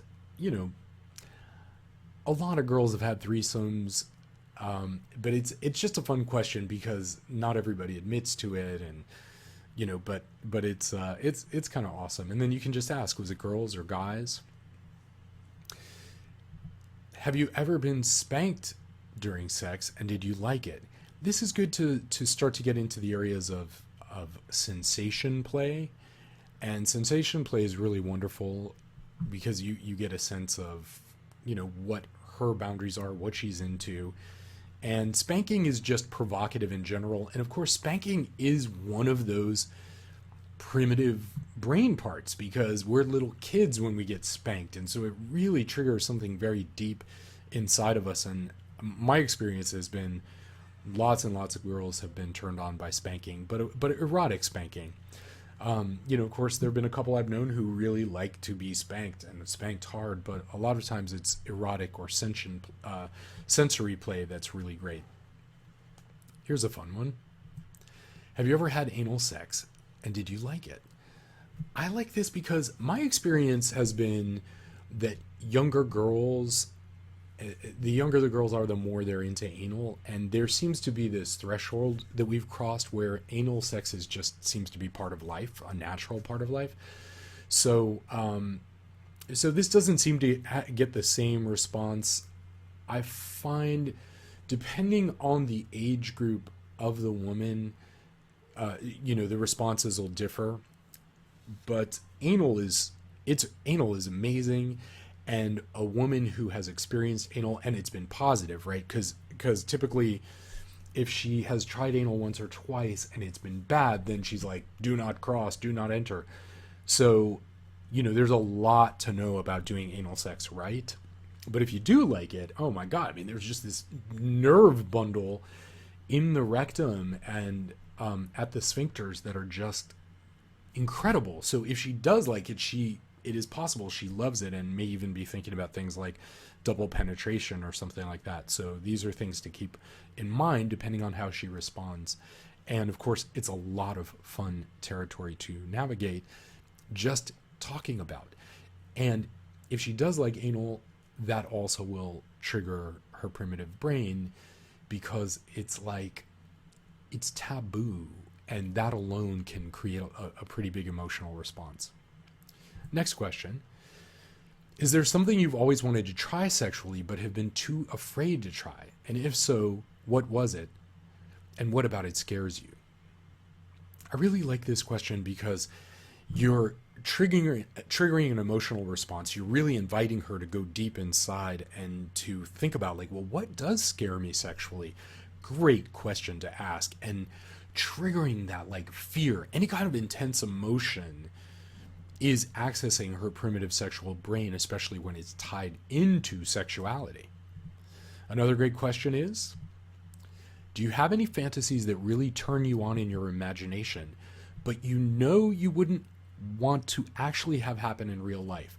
Now, this is key because what I'm looking for here are those things, perhaps, outrageous things that can't be done. For example, maybe a crazy thing could be having sex with some, a UFO landing and an alien coming into your room, and this alien creature having sex with you, could be super fun, but not possible in real life, but really very much a turn on. So that's something to keep in mind. It doesn't need to be just I have this outrageous, really shadowy, or this fantasy that if you knew I had it, you wouldn't love me. It could also be something just that cannot happen. I want to have sex with an anime character, or in the space shuttle. So there are things that you can play with, you can learn a lot about if you give space. For example, sometimes there will be things that are kind of extreme in real life, and if you really think about them practically speaking, you're like, can this really happen? Am I really gonna go to a glory hole and suck somebody's cock who I don't even know, or maybe a bunch of guys' cocks who I don't even know? Probably not, but in imagination it could be a huge turn on, and that's what's the distinction here is. So when you're asking this question, it's creating a sense of safety, comfort, and communication. And if she really does open up and shares those things, it's trusting you with her fantasy. And, knowing that she does not have to do it with you just because she's sharing it or thinking about it is key. This is called boundary. And we as guys, we have to be really, really, really respectful and honoring of boundary. And because boundary has everything to do with fun and pleasure and great sex. So what she's not into, what her boundaries are, those can be, some of those boundaries are going to be firm, some she'll change her mind. All of it has to do with safety and trust, all of it. So here's the key idea. To have great sex, you have to create feelings of safety, security, and non-judgmentalness in your attitude. She needs to know that you will protect her socially, and this is key. Please underline this with your yellow marker. Keep your lips sealed. That's what that means, to protect her socially. You're not going to kiss and tell. You're not going to be like, hey, I banged so-and-so. Because, yeah, maybe it gets you status, but if that word gets around that you're the kind of guy who, like, has sex with girls and then tells all his friends and then they tell their friends and you're going to get a lot of no. And you're going to have no idea why. But it's because you're not cool. You got to be able to protect her sexually and protect her socially, which means, for the most part, unless otherwise discussed, keep it to yourself. What happens in Vegas, in this sense, stays in Vegas, unless you discuss otherwise. Now, here's the other key. Many fantasies are just that. They're fantasies, but fantasies can generate a lot of sexual energy in your partner, but they're fantasies. They're never going to happen. That's cool. The fantasy itself can be amazing. And there are all kinds of things, myself included, that I have lots of fantasies about. But at the end of the day, many of them will never happen in 3D reality. Now, let's talk about phishing verbalizations. Phishing verbalizations are really interesting because you can use phishing verbalizations to find out all kinds of things about her deep primitive brain. Here's an example. I can say something like, your ass is so hot it makes me want to spank it, and see how she reacts. So a phishing verbalization is stimulating erotic energy, but also if it's something that she reacts poorly to, I can be like, I can just kind of back off of it. I'm just like, I'm just playing potentially, so they're just fun, it's like, it's not too serious, but you're just kind of throwing it out there and seeing what the response is. If she eggs you on, for example, and says, grins and says like, I am such a bad girl who probably should be spanked, then that's on. That's part of your play. That's already stimulating her primitive brain. It's also stimulating sexual energy. And if she says that, you're probably feeling a lot of energy in your body too, and that is a time to at least continue the conversation. Here's another one that I like. That ass is so hot it makes me want to fuck it. Now, phishing verbalizations are a great way to take her temperature in the moment about something you aren't sure whether or not she'd be into. So, this is a way to talk about anal sex, but if she's not into it and she's like, oh, well, I just don't do that, or I'm not really into it, you've initiated a discussion, but you're also just kind of getting a sense of what she's into and what she isn't into. For instance, you could also say, while she's giving a blowjob, you could ask, I'm so close to coming. Do you want me to come in your mouth or on those beautiful tits of yours? And again, just gauge how she's feeling, if she's into it, what she's feeling in the moment. That's going to tell you a lot. Of course, honestly, I'm saying while she's giving you a blowjob, I personally geek out on these things, and I love to have these discussions way before the time. I prefer, personally, it is my taste to discuss these things ahead of time, and then if they're not, if they're ambiguous, then I'll just take them as a no. But if she's a yes, like she may say, yeah, I've always wanted to have somebody come in my face, or yes, I love it when you come on my tits, whatever, or when a guy comes on my tits. Like, that gives you a sense of what she's into. And again, all of these things are about stimulating conversation and stimulating her primal brain. So they are a little edgy in the sense, but that is the purpose of this module. That's why I'm being a little hesitant here, because I wouldn't say this all the time. It's very specific. So I would probably say I'd want to discuss this ahead of time. But if you already have good communication, you could say, hey, look, I'm so close to coming. Do you want me to come in your mouth or on those tits? It also gives her a chance, so you're not just coming in her mouth if she's not into that. You're also respecting whatever she's into, and these things can be super fun. My overall frame is just so sex positive that I like to geek out and talk about all of these things. So here's another one. You're so beautiful, sometimes I just want to come all over your face. Now, when you include the word sometimes, this adds an element of choice for her and sets up a win-win situation. With sometimes, she knows that she can either go along with your suggestion or not go along with it, and either way, you're going to be happy. So I like this one too. The last time we went out, you wore that little mini skirt, the one that I like, and it was all I could do to not drag you into the bathroom and fuck the shit out of you right there. That, you see, is a great one because you're testing buying temperature. She's like, ew, that's so disgusting. Or she's like, oh my God, I've always wanted to do that. Let's do that sometime. You get the idea. You can use these fishing phrases to really, fishing verbalizations to discover very cool things. So let's continue. It gets a little edgier from here, so fasten your seatbelt. Another way to fish for information is by asking questions like this. This is what I call, I had a girlfriend who.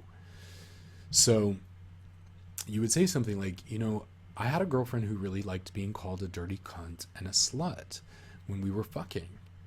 Has anyone ever called you names like that during sex, and did you like it?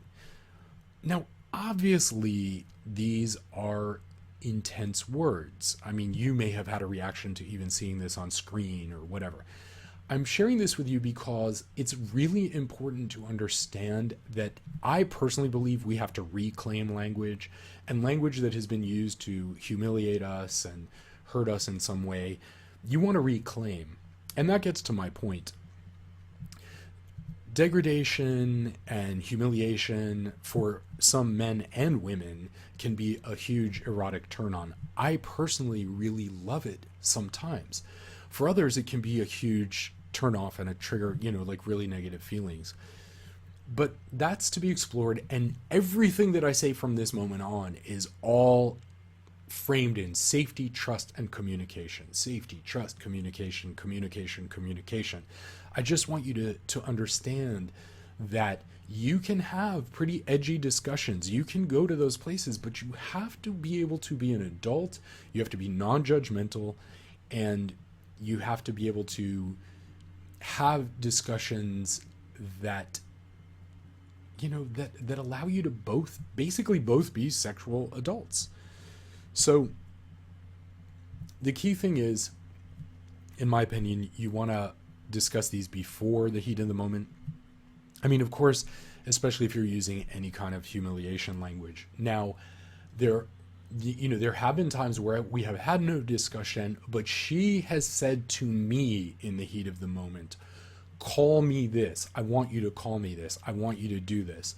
That's a whole different thing. Of course, I'll, as long as you're cool with it, again, my frame is very non-judgmental. So if she wants that, and that's actually where I came up with that example. There was a girl who I was having sex with, and she was like, I want you to call me a dirty cunt right now. Call me a dirty cunt, right? And then as soon as I said that to her, she just started coming. It was like coming and squirting on top of it, which, it's just, everybody's got their thing. And that's what makes sex so much fun. This is like adult play because it's like, it's just fun. You're learning, you're living, you're trying things, you're experimenting, you're using your language, you're exploring. Look, it's a big world and there's lots of people in it. So be open-minded, and this is what I have to say to you.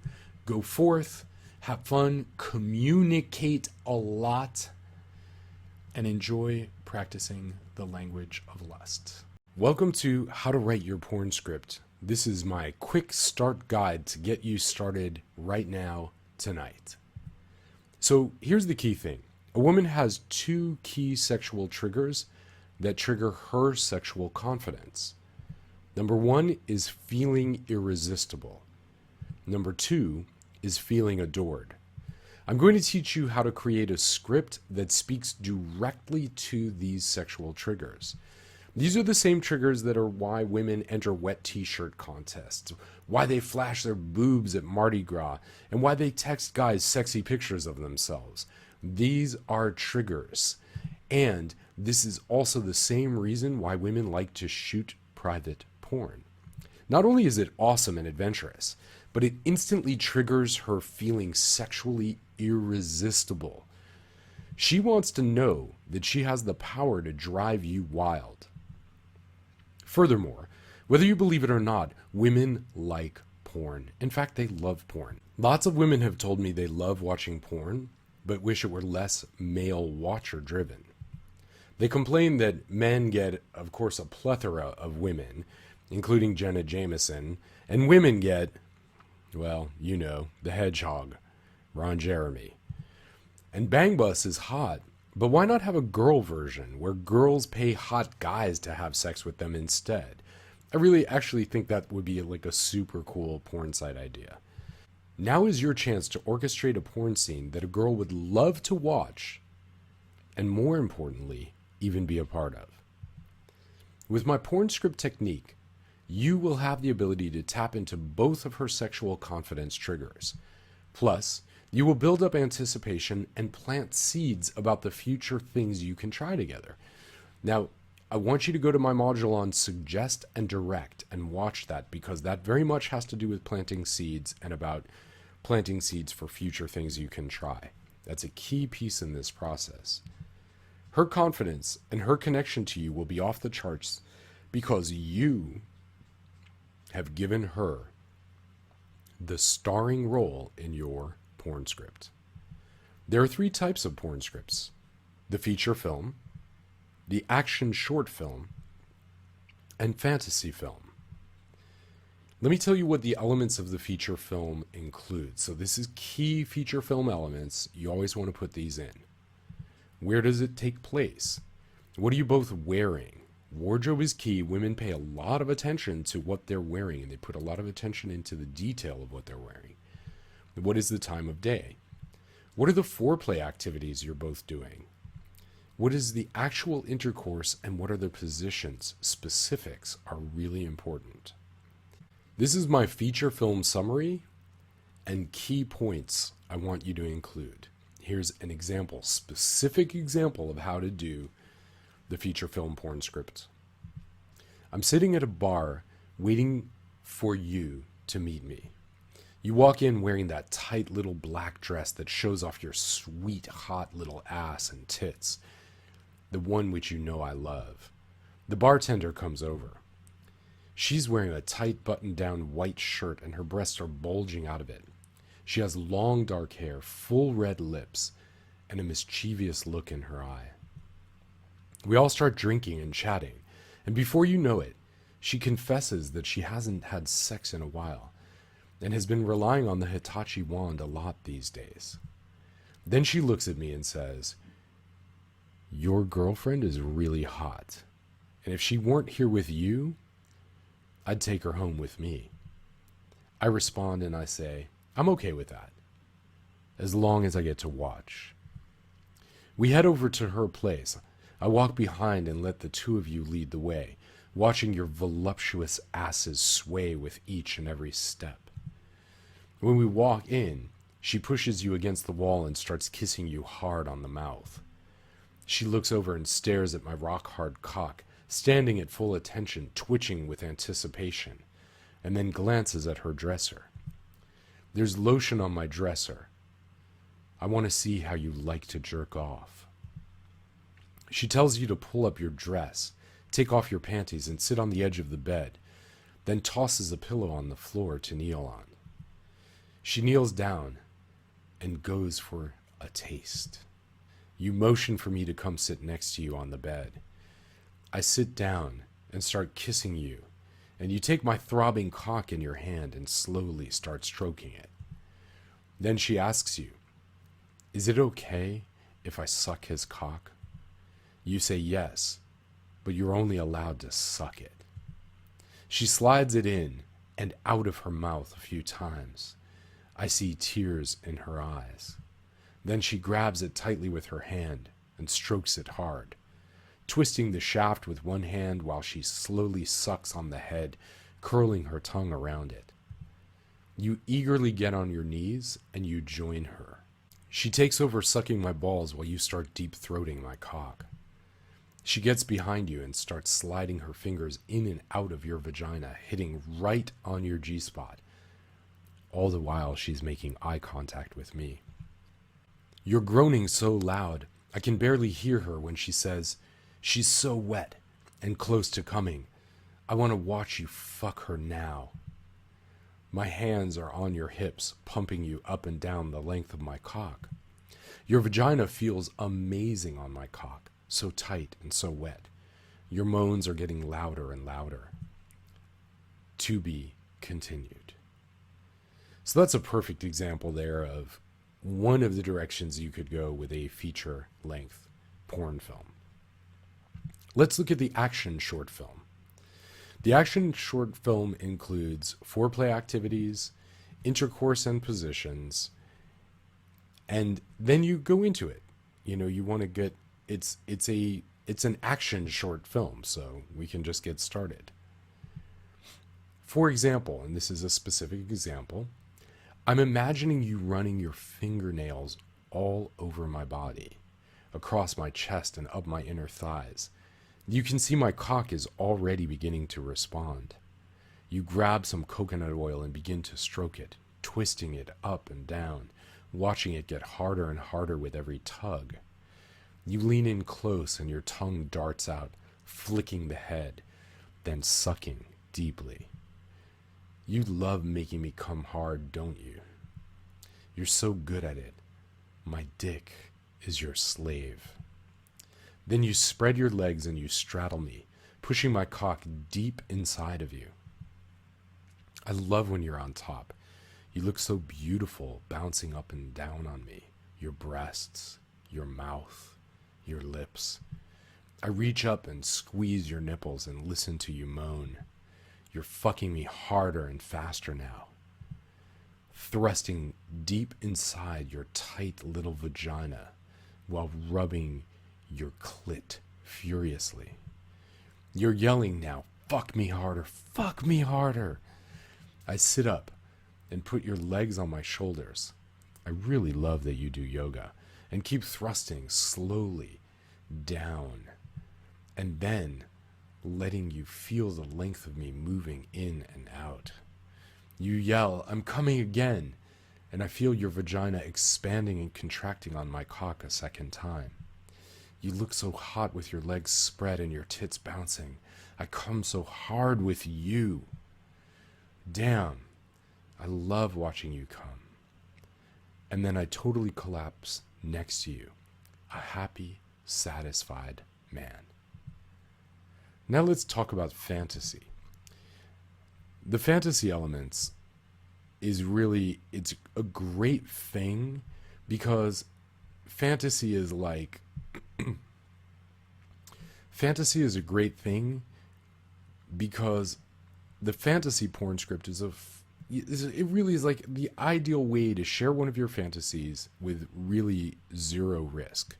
So if you feel a little shy about describing what you'd like to do, you can frame it as if you had a dream about it or found yourself zoning out and just thinking about it, whichever feels a little bit safer to you.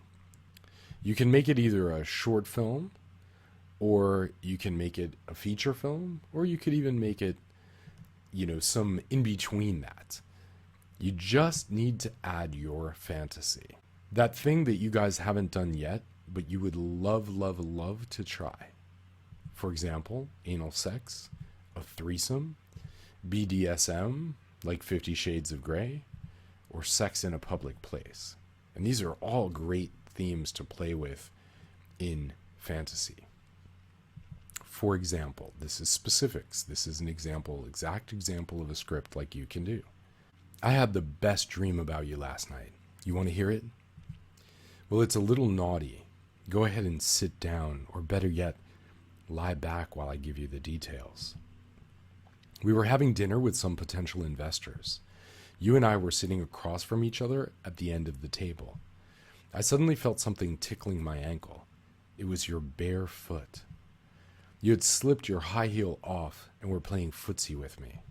Then your foot started to slowly climb up my leg, stroking my calf up and down, then my inner thigh. I spread my legs wide because I could tell where you were headed. I looked at our dinner party and I could tell that no one had any clue about what was happening, which was really a turn on. Now your foot was pressing into my cock, gently coaxing it with your little toes. It made me so hard being surrounded by business people and sharing this naughty secret with you. I picked up my phone and I sent you a text. Meet me in the bathroom. Thank goodness it was a single stall kind of place. I put on my dress coat to cover the bulge in my pants. I couldn't let anyone in on our secret as I darted for the bathroom. A few minutes later, I heard a little knock. Your knock. I snatched you inside and told you that you've been a very bad girl. Look what you've done to me in front of these important investors. I unzipped my pants and I held out my cock and then ordered you to bend over. You did as you were told and you grabbed onto the sink.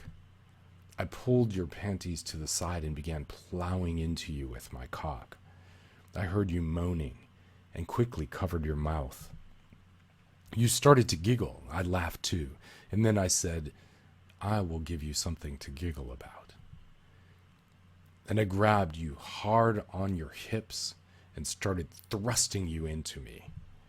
You started moaning softly and then softly told me, I'm coming, as your whole body was shaking. I whispered in your ear, next time, I'm going to bend you over my knee and spank you for being so naughty. You whispered back, do you promise?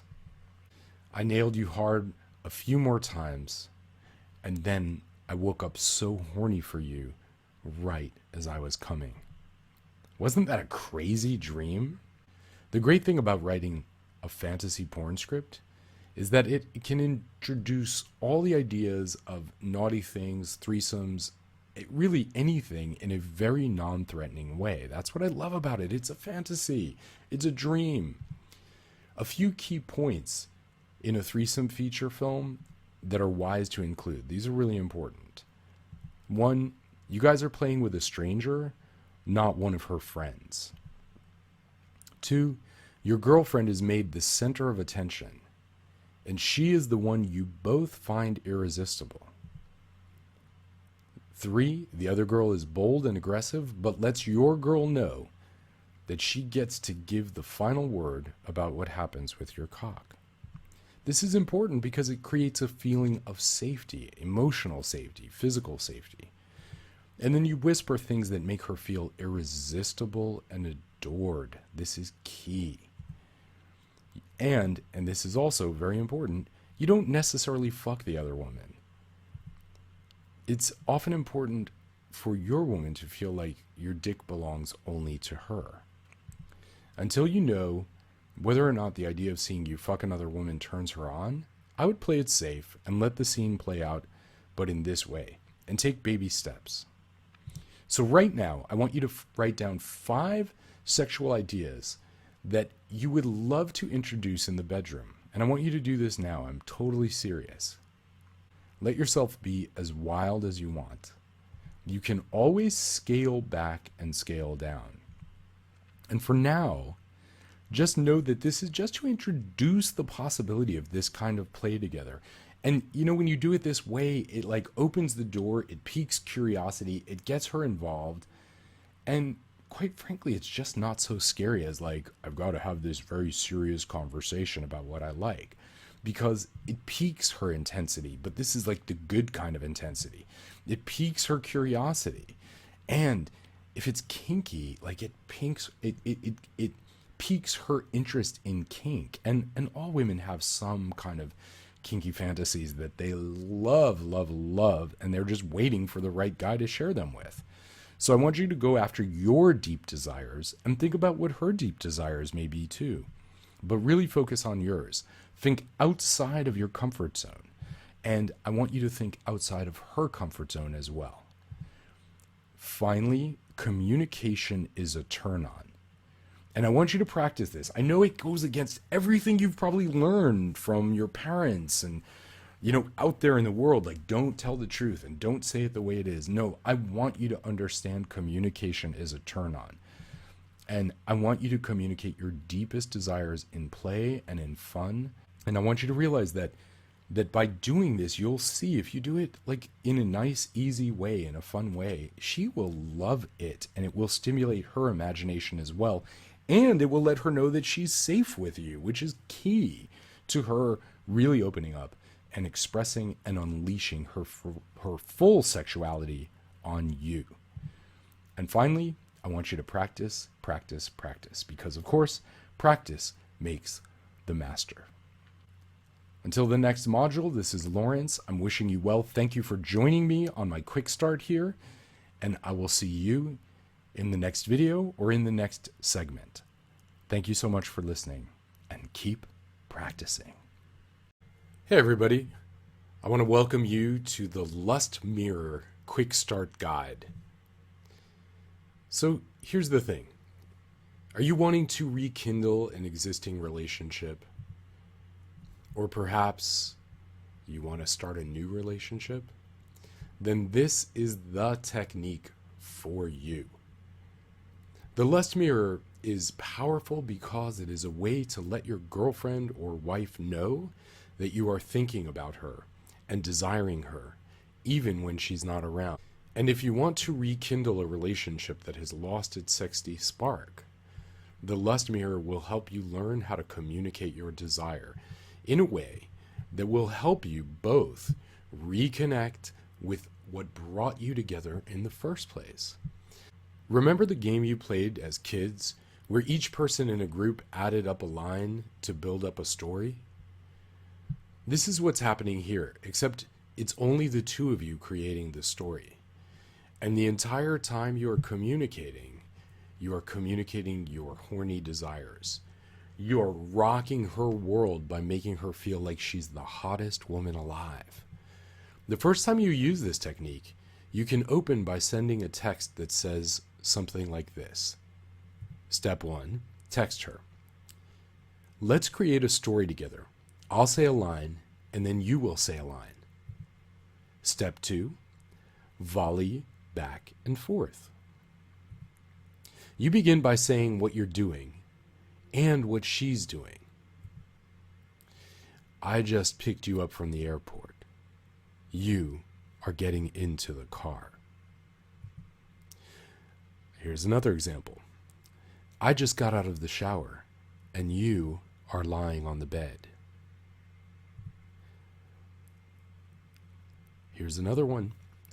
I wake you up by licking your clit. Okay, so we just got home after a late night out. This is the, I'm at the office. You come by to bring me lunch. This is a good one. Next, you need to give a cliffhanger to your sentence, so she has to fill in the next bit of action. And then I say, then you touch my, then I begin to, then you ask me to, then I ask you to, I take off my, you take off your. Now she will volley back the next part of the story. It will keep you on your toes since you won't know how she will respond. This is part of what makes this Lust Mirror so exciting. Use what she sends to inspire you on your reply. Make sure you aren't only including things that you would like to do to her or have done to yourself. Giving appreciation and positive strokes are ways of amping up the desire. When you do this for her, she's likely to follow suit. It's important that you stroke her ego by saying things like, I can't believe how sexy you look, even after a long day of traveling. I put my mouth on that pussy that you know I love so much. You taste so damn good. I need to get a view of that beautiful ass. You give the best BJs. With the way you suck cock, it doesn't take long before I give you what you want. I also use the lust mirror as an opportunity to reinforce any technique I like her to use when she gives me oral, or to make suggestions about things I would like to do to her during oral, like deep throating, swirling her tongue around the head, swallowing my cum, etc. Even though this is through a made-up text story, I'm coaching her on what feels good for me. Also, pay attention to what she says to you too. She's probably giving you specific clues as to what she enjoys and would like you to do more of to her. It's such a fun way of covertly giving and receiving positive feedback. Your story will naturally follow a similar rhythm and order of events that sex does.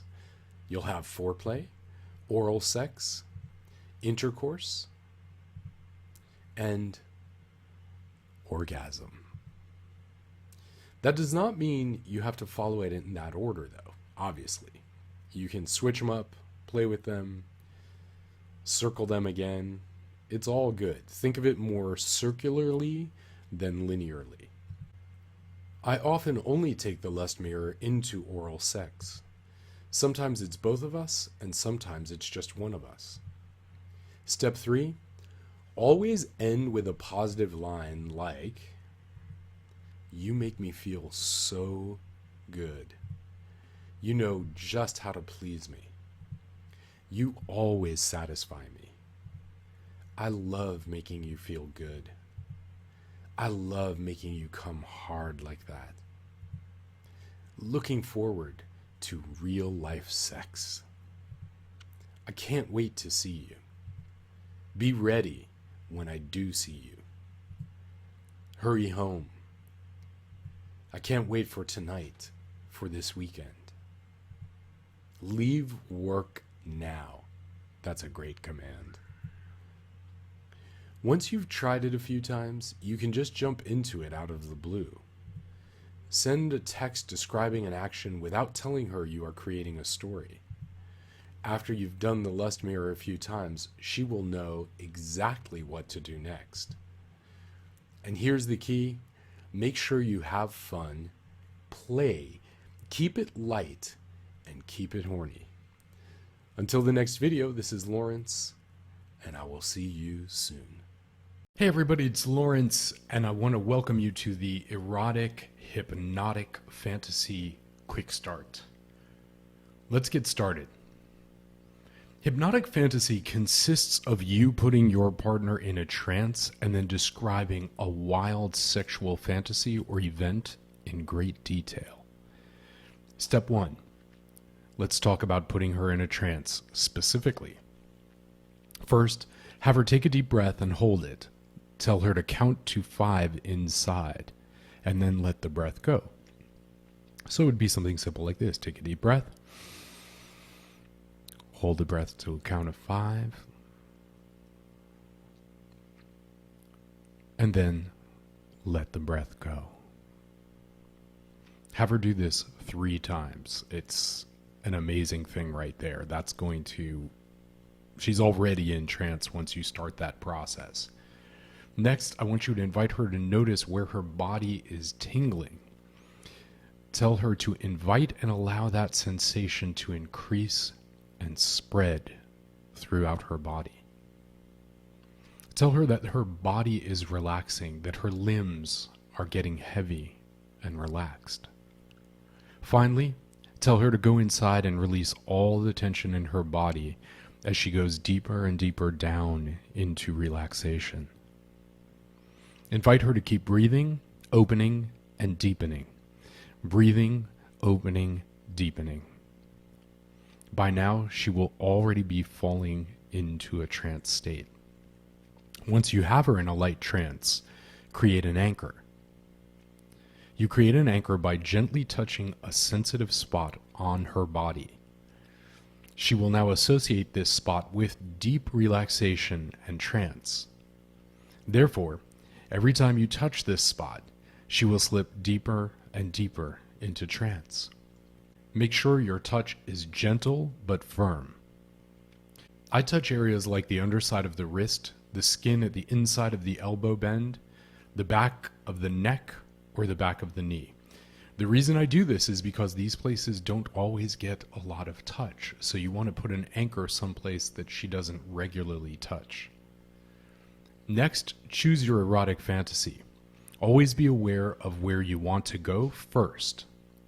Come up with 3 erotic hypnosis fantasies right now. What is it? How kinky is it? How orgasmic is it? And now we're going to build it out. So let's just go over those again. How orgasmic, how kinky, and what specifically is it? Those are the elements that we're dealing with here. So let's build it out. Step 1, set the scene. Where does it take place? What are you both wearing? What's the time of day? By the way, when I say what are you both wearing is a very specific thing because women pay so much attention to the details of their wardrobe. You know, from perfumes, earrings, accoutrements, eyeshadow, lip color, base makeup, specific things they wear, shoes they wear, bags they wear. Like these little details let her know you're paying attention to details that are important to her. What's the time of day? What are your foreplay activities, intercourse, and positions?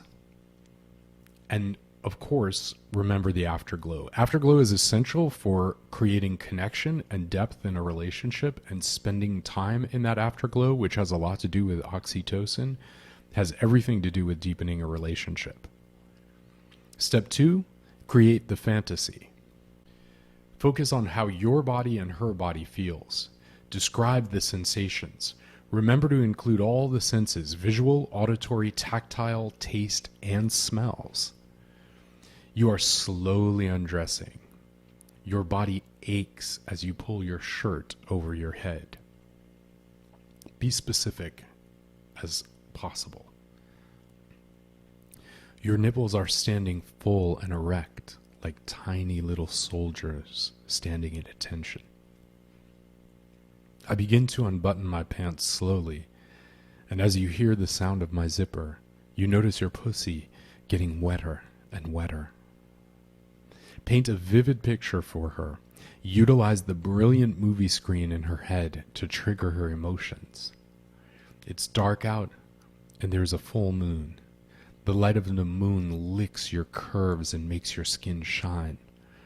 I'm thinking about where I want to lick you first. I can tell, and this is kind of a little mind-reading piece that's important in hypnosis. You say something that is observational and could be true, but isn't really fully committed, so you're sort of matching something similar to what she's feeling. So in this case, we're going to say, I can tell you're already beginning to tremble with desire. Notice that tremble with desire is the command. I can tell you're already beginning to tremble with desire. And that tremble grows every time you hear the word, and then you make up your own anchor word there. As you lay back against the bed, you can feel your body expanded more and more, allowing more space, more pleasure, and more, again, you fill in the blank. Tell her how she makes you feel emotionally. This is very, very important to stimulate her emotionally and to connect at the level of emotions. No woman has ever made me feel the way you do right now. When I see you feeling sexually open and free, it's like just breathing and drinking in erotic flow. I can't help but be overcome with love and gratitude for what an incredibly special creature you are. My cock and my heart are expanding with you. I mean, that's an incredible line. You know, really, it's beautiful. Like, try that when you're in the erotic flow, and you'll see how powerful that is. My cock and my heart are expanding with you. And in this case, you know, you can get more details and more ideas by reading through how to write a porn script to trigger some of the creative ways to describe sensations, body parts, and delicious sexual acts. Step 3, deliver. Much like how you delivered your porn script, you're going to let her know you have a story to tell her. She can sit back, listen, and enjoy. Variation. You can also add a full body massage while you tell your hypnotic fantasy. That's pretty incredible, by the way. This may involve removing some clothes and or lead to other sexual activities that are available to you. But this is really fun. It's such a good way to go. And finally, have fun. Fun is key to everything that we do and everything that we teach. So make sure you are having fun, playing, and enjoying yourself. And listen to this over and over again, because it's very simple but very powerful. I'm really appreciating and I'm excited to get feedback and, you know, just really hear your success stories, because this stuff I'm sharing with you is just so, so, so powerful. Thanks for listening, and I will see you soon. Hey everybody, it's Lawrence, and I wanted to welcome you to the Easy Erotic Hypnosis Quick Study Guide. I put this together for you specifically because hypnosis is so incredible and it's so easy, and I wanted to just give you something that you could refer to and kind of get the sense of and feel and listen specifically to how powerful it is. So hypnosis is a natural state of attention and awareness. This is the first thing you have to realize. I'm a little bit of a geek about this, so for me, I watch people go in and out of hypnotized states all the time. I would even go as far to say that consciousness itself is some form of hypnosis. So for me, it's not like this magical thing you have to get into. I watch people kind of go in and out of deep trances all the time. It's, in my experience, it's something that's happening to us all the time, throughout the day, every day. And that's why I can say learning it is easy. So let's get started. Hypnotic fantasy consists of you putting your partner in a trance and then describing a wild sexual fantasy or event in tremendous detail. Now, what I love about this, and what's amazing about this technique, is that it's literally, hypnosis makes it possible for you and your partner to experience anything you want. Now, of course, it may sound intimidating at first, but actually it's super easy if you understand the key points. So putting her in trance is simple, and I'm giving you my patented 3-step hypnosis technique. I love this thing, and this technique really came out of just years of practice and meditation. So we're going to get started right now. Let's just start there. And you can do this along with me if you want right now, just so you can see and feel how easy it is. So step 1, have her take a deep breath and hold it. Tell her to count to 5 inside. So we're just going to do that right now. Take a deep breath, inhale, hold it, count to 5 inside. 1, 2, 3, 4, 5, and then let the breath go.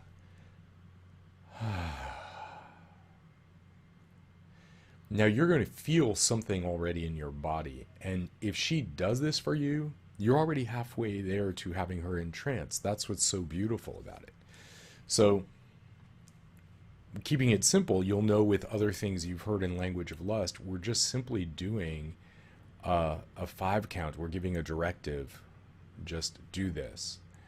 And then we're another directive, count to 5 inside, and then let the breath go. So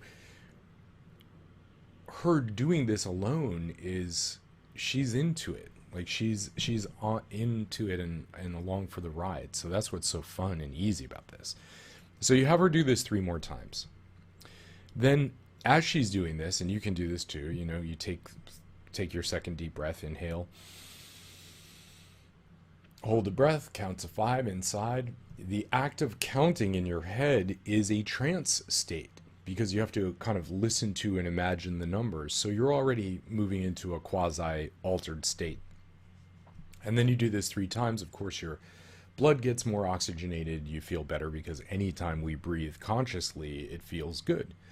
So now, step 2, you want to invite her to notice where her body is tingling. Now, I can guarantee you, it's tingling somewhere. It's vibrating somewhere. That's part of breathing. So you just want to have her invite and allow that sensation to increase, command, and spread throughout her body. And then you can just say, your body is relaxing. Your limbs are heavy and relaxed.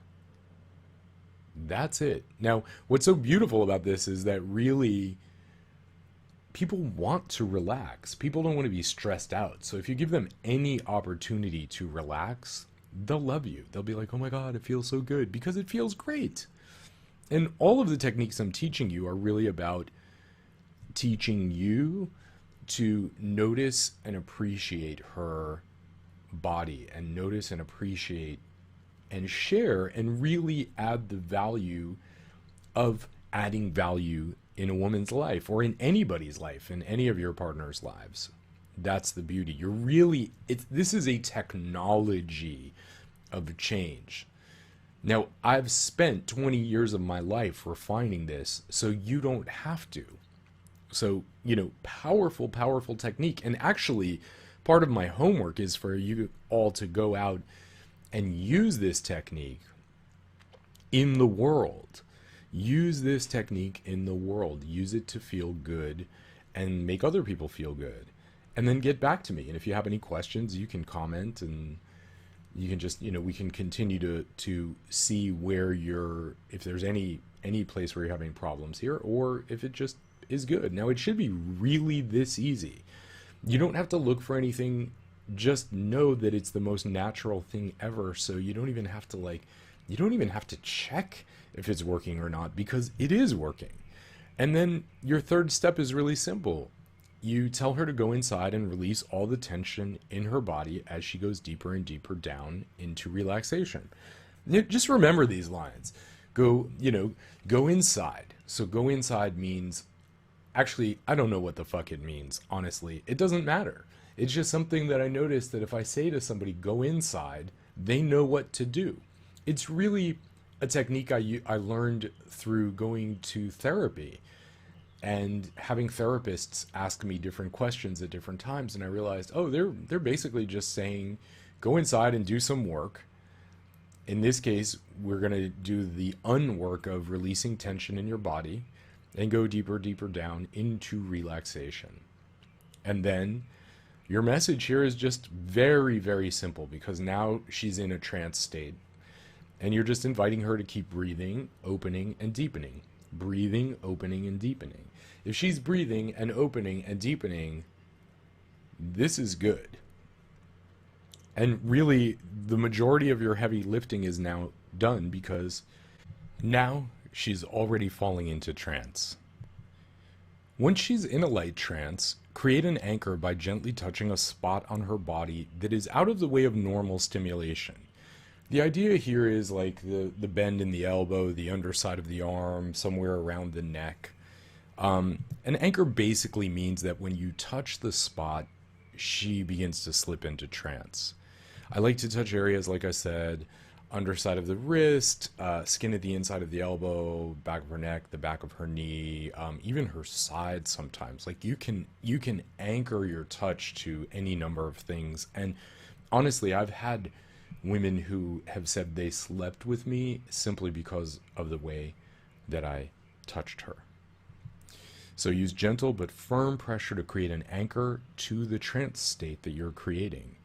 And understand that neurons that fire together wire together, which means her feeling good is now wiring to you. And now that she's in a deeper trance, which she already is, you can move into erotic hypnosis. So erotic hypnosis is easy. Basically, you're going to describe the hypnotic fantasy that you want to experience with her, and it doesn't matter what it is. So you set the scene, that's step one. Where does it take place? What are you both wearing? You want to get specifics in there. What time of day is it? What are the foreplay activities you're doing? What is the actual intercourse and positions you're experiencing? And then, of course, remembering the importance of oxytocin and the afterglow. And this applies to literal sex, and it applies to this hypnotic fantasy sex. So, step two, actually create the fantasy. Go for it. So focus on how your body feels and describe the sensations, and remember to include all the senses, visual, auditory, tactile, taste, and smell, which is why it's so important that you go first and you create the fantasy inside of you. So I'm not going to just be like, read a script, because that would suck. But if I go into my imagination and I'm literally right now closing my eyes, and I'm thinking of a moment, what the room is like. So I'm actually physically walking in the space in my imagination. So now all of this detail is going to naturally occur. And when it comes to fantasy and hypnotic fantasy, detail is really wonderful. So you can kind of be like, okay, we walk into the room is dark. The walls are painted a dark green. There's one light in the kitchen, and it throws enough light that when you walk through, I see the glint of your hair and the shape of your body and the hotness of your ass. Paint vivid pictures for her. Tell her how she made you feel and how she makes you feel emotionally. For example, I have to tell you that no woman has ever made me feel the way you do now. When I see you feeling sexually open and free, just breathing in and drinking in the erotic flow, I can't help but be overcome with love and appreciation and gratitude for what an incredibly special and sexual creature you are. My cock and my heart are expanding with you. So you can read through how to write a porn script to trigger some creative ways to describe sensations, body parts, and deliciously wonderful sexual fantasy acts. Like, really, you can go anywhere. So how do you practice this? Just let your imagination run wild. The cool thing is that by practicing visualization, like closing your eyes and really going into these virtual reality spaces in your mind, you are also improving your brain. Like, so not only is it good for her, but it's great for you. You're improving your brain and your intelligence. So feel free to listen to this module anytime. Go back as you need to. And I will see you in the next module. But now you have a sense of what it is to create hypnosis. Super easy, super fun, and really you can have fun doing this. There's a reason why I call it easy erotic hypnosis quick study, because it's fast, it's simple, and it works.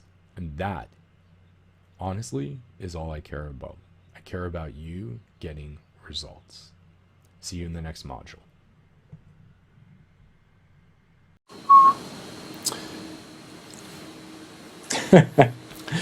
All right. Welcome, everybody. You are here with the most incredible, fabulous, best pal ever, Reed Mahalko.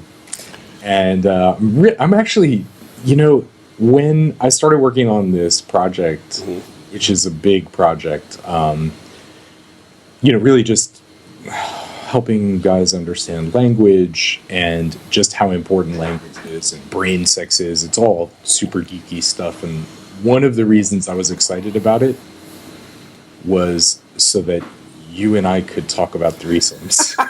You're like, what course could I create that would end here today? That's right.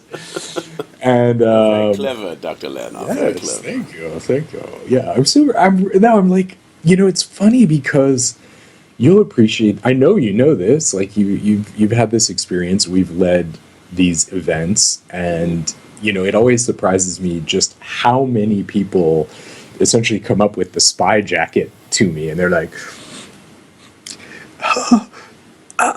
what I really want to know is how can I have sex with more than one person at a time? Like two or three. I want a group of girls or a group of people.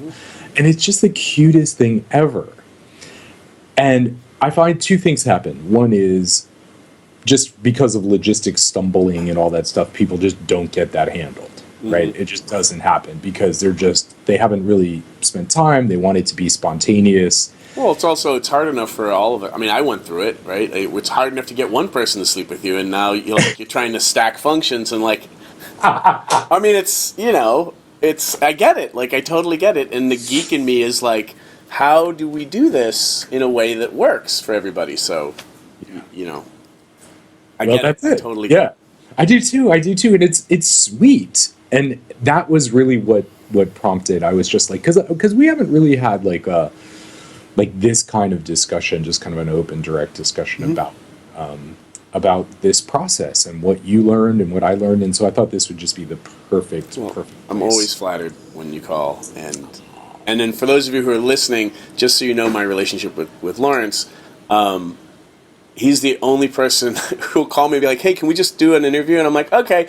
I didn't even know what we were talking about today, but I'm always a yes to you because as a snob about content, I really love your content. I love how much you care about the people you try to serve, and how that's genuine for you. And I'm always interested, like, what's the next cockamamie scheme coming out of your head? So, like, there's the intrigue of, like, what's Lawrence cooking up now? And I'm always flattered that you think my advice is useful for people. So thanks, Lawrence. Thank you. It's so good to have you here, and great to see you. So, I think we should. I think it'd be really wonderful to start. You know what? Actually, I want to say something about you real quick. That the one beautiful thing, and why the other reason I was super excited about this, and the reason why I think this is important with you and I having this discussion specifically, is because there are people who go through doing different shenanigans. You move through life and people are happy.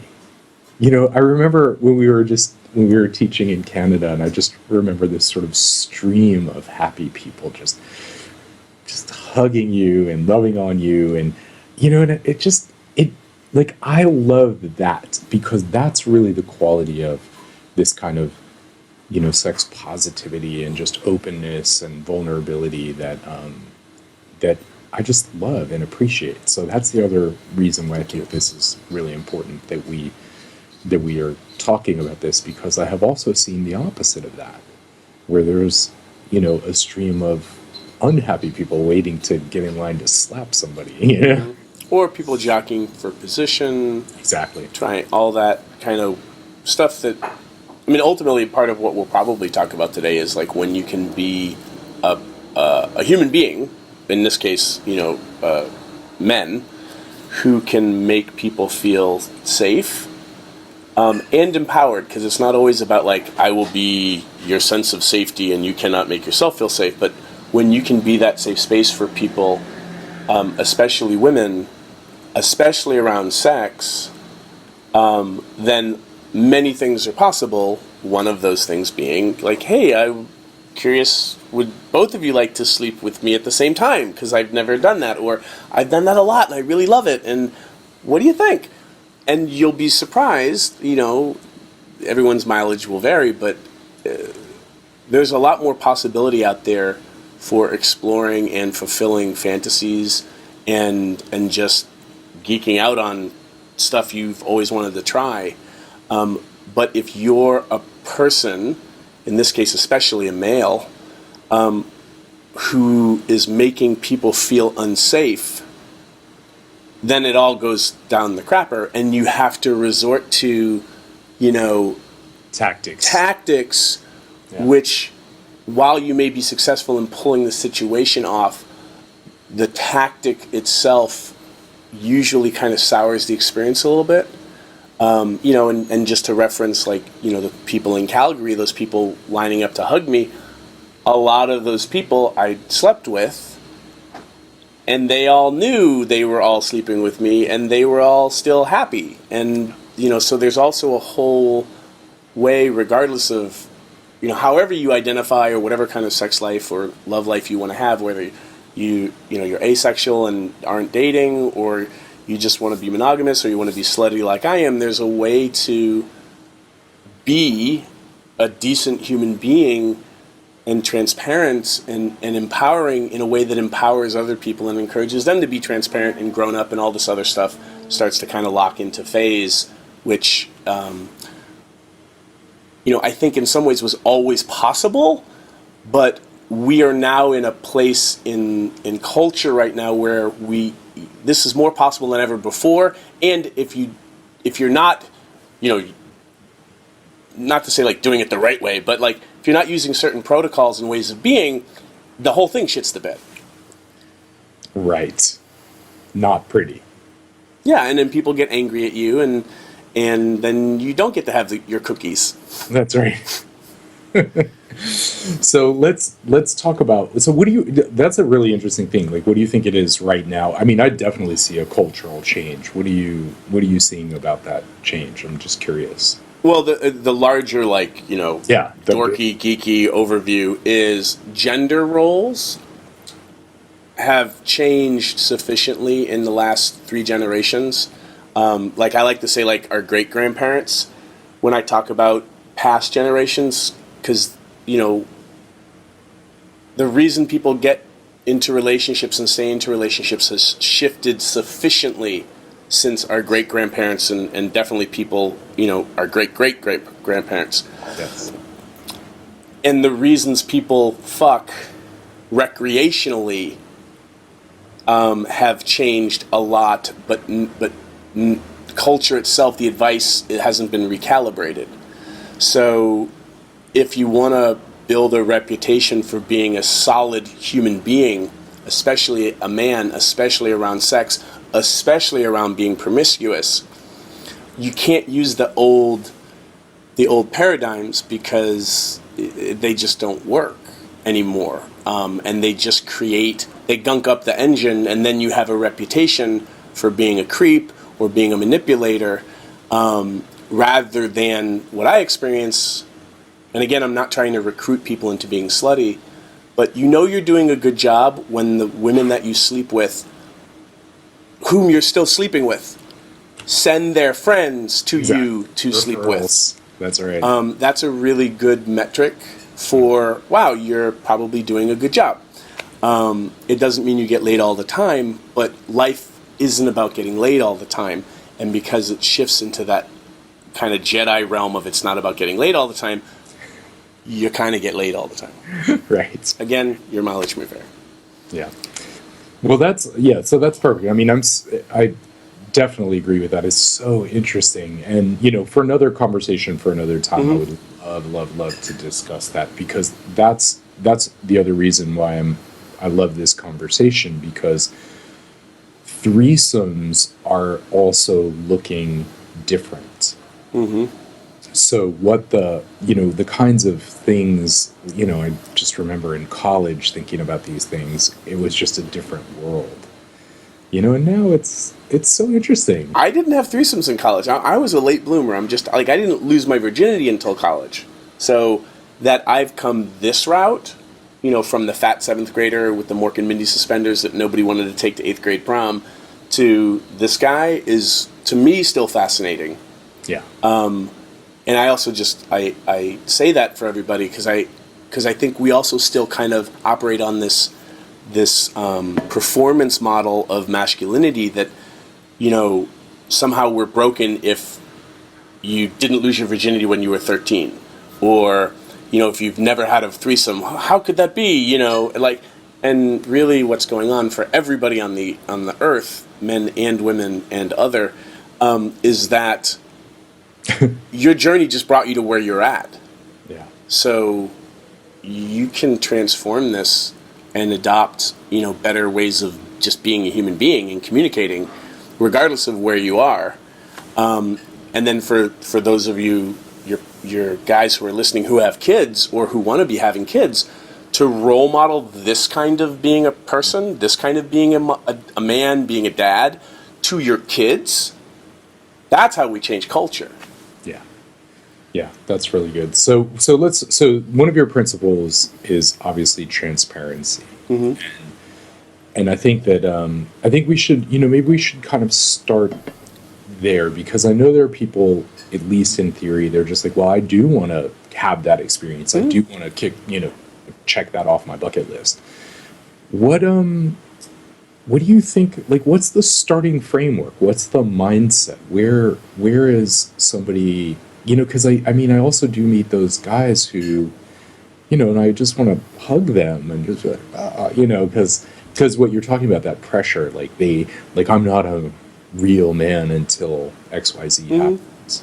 And I'm like, make love to one person really sweetly, like get that down, Yeah. and then we can start to, add layers to the cake. Yeah. Yeah, the solution to becoming a better lover isn't throwing more people in your bed at the beginning.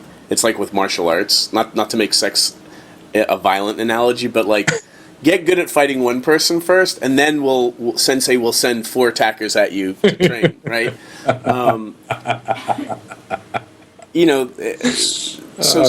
Start slow, but even with one-on-one sex, transparency is a really big piece, and it's one of the easiest ways to start shifting how people can occur creepy. Mm-hmm. Is creepy, there's 2 types of creepy. There's probably more, but let's just keep it simple.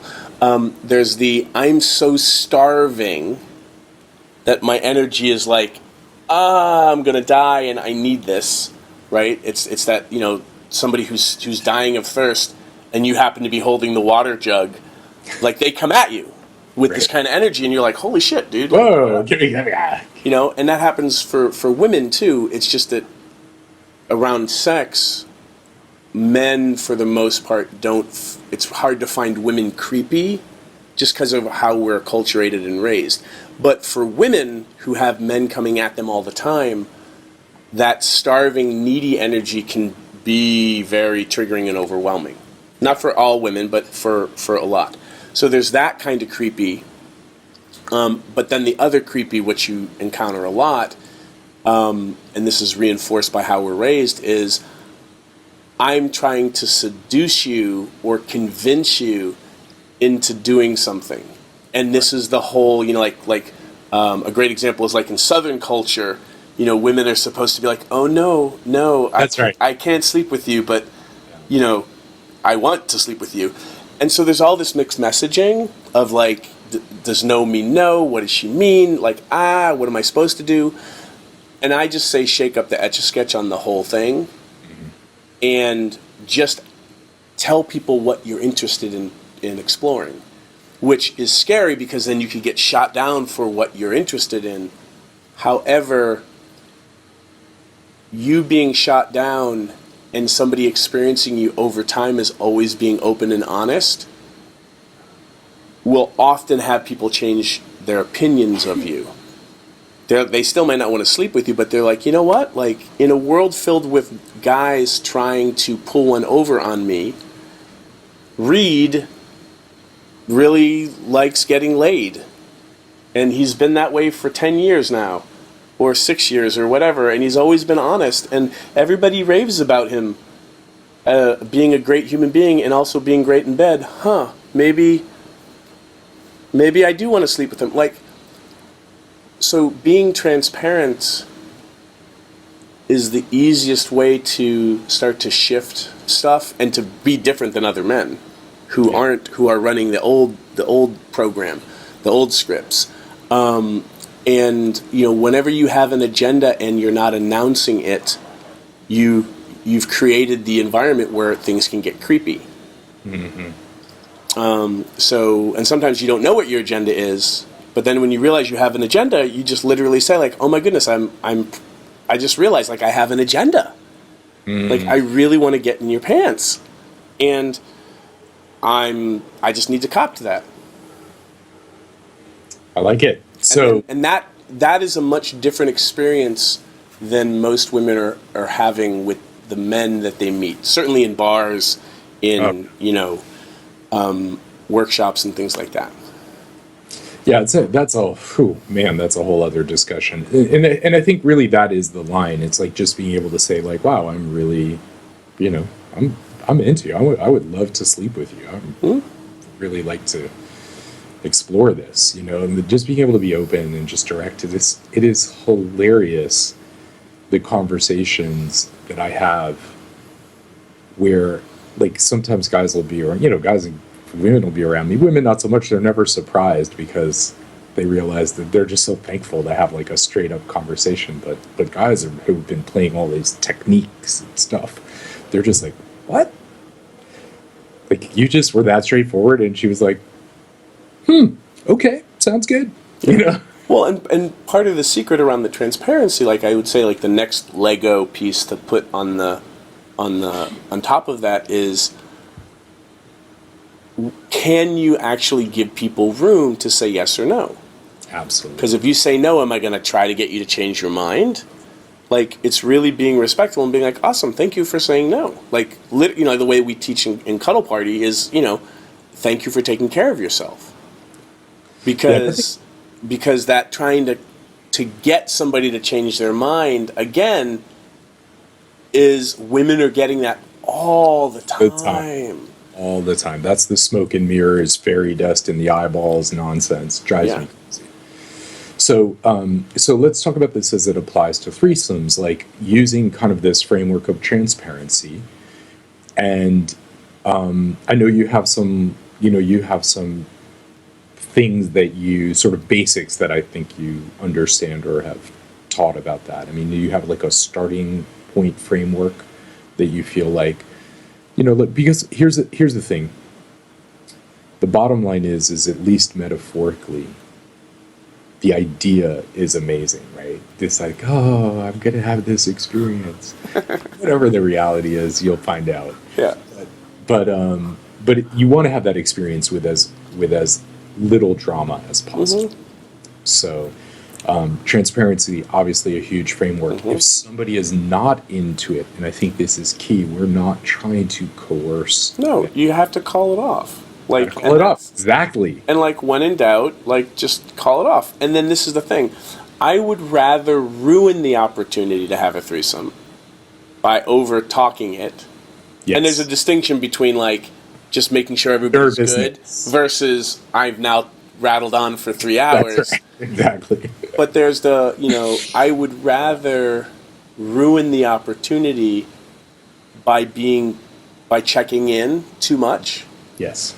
Than trying to have the thing happen by avoiding conversations. The reason you want to do it this way is, the main reason is you need to play a long game with threesomes. If you call it off, even if you've got both women in bed and they're like naked and you're like, girls, it just doesn't feel right. Maybe we shouldn't do this. Realize they will never have had a man ever do that. Right. And then you're because I've done this before, and I'm like, let's not do this. And if it makes sense to do it to do a redo, let's do that sometime. Yeah. I don't keep statistics on this, but like I would say 90% of the time, whenever I've shut a threesome down, there was always a redo. Yeah. And my reputation is legend now. Like they're like you can really trust Reed. Yeah. And that is what has women come to me wanting to explore their fantasies because they feel like they can explore that with me. Because I'll stop in the middle of it if something feels wrong. I'll honor people's yeses and nos. I'm a good person. I'll treat you like a human being the next day rather than slut shame you or get weird about it or gossip. Like all these things, and so when you start being that person, then the world shows up differently for you. Yeah. And it's really about integrity. And, and one of my bumper sticker mantras for me, for my life, is leave the campsite better than you found it. Yes. So getting laid just for the sake of getting laid, unless I'm leaving the campsite better than I found it, I don't want that. I want extraordinary experiences and to leave awesomeness in my wake, not drama and upset. So the transparency piece, the being able to check in and communicate with people is really big. And as you practice this, the other piece that shows up is even if you're weird about what you're asking for, you're weird in this unweird way. Yeah. It's the, hey, I think I want to have a threesome with you two. What do you think about that? And even if you get nervous, you're just like, yeah, and I'm kind of nervous asking because that would be really awesome. What do you think about that? You don't have to be like, oh, Rico Suave. You can be anxious and awkward in a confident way. And that changes how people react to you too. Yeah, that's really good. Well, that's what I was going to ask you. So what do you feel, what has been the best step to initiate this discussion? Like to put this idea out there? What do you feel are like best practices? Well, I mean, there's a couple of different things. One is you're never trying to convert anybody. So you will have better experiences threesome-wise, probably, if you stack the deck in your favor and hang out in communities where group sex or alternative sexuality is a consideration or is stuff that people talk about. Trying to convince the two female trainers at your gym to have a three-way, very different than going to, a sex geek conference and, talking to a bunch of people, sharing about your desire to explore three-ways with a bunch of people who've probably already had them. Yeah. And then they're like, oh my goodness, you haven't had one yet? Oh, let's take care of that because that would be really fun to be your first. Right. Very different. Yeah, that's good. Converting is not a space to be in. Now, if you're already in a relationship and you're trying to, this is something you want to explore and you're trying to get your partner to explore this with you, because that's a valid situation for a lot of people, right? Then it's a conversation about, hey, honey, there's something I've always wanted to try, and I don't know if it's a good fit for us, but I'd like to talk about it and see where, and just talk and see what you think.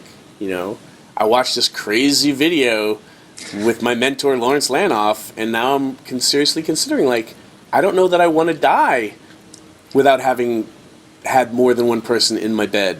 Like, is that something you've ever thought about? And understanding that talking about it, you have to set the tone that when we talk about stuff, we're not implicitly agreeing that we have to do it. Yeah. Like, there's more steps that will need to happen. That's super ninja, by the way.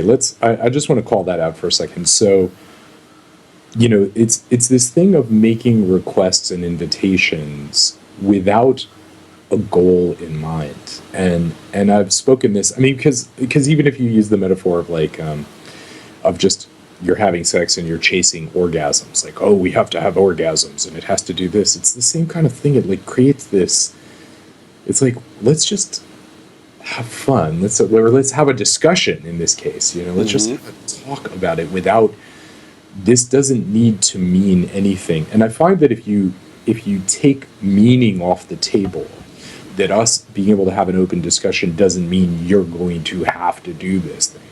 I feel like that really changes the quality of the conversation and creates, again, a sense of safety that I can talk about anything because I have to admit there are probably three things I can think of right now that I probably don't ever want to do.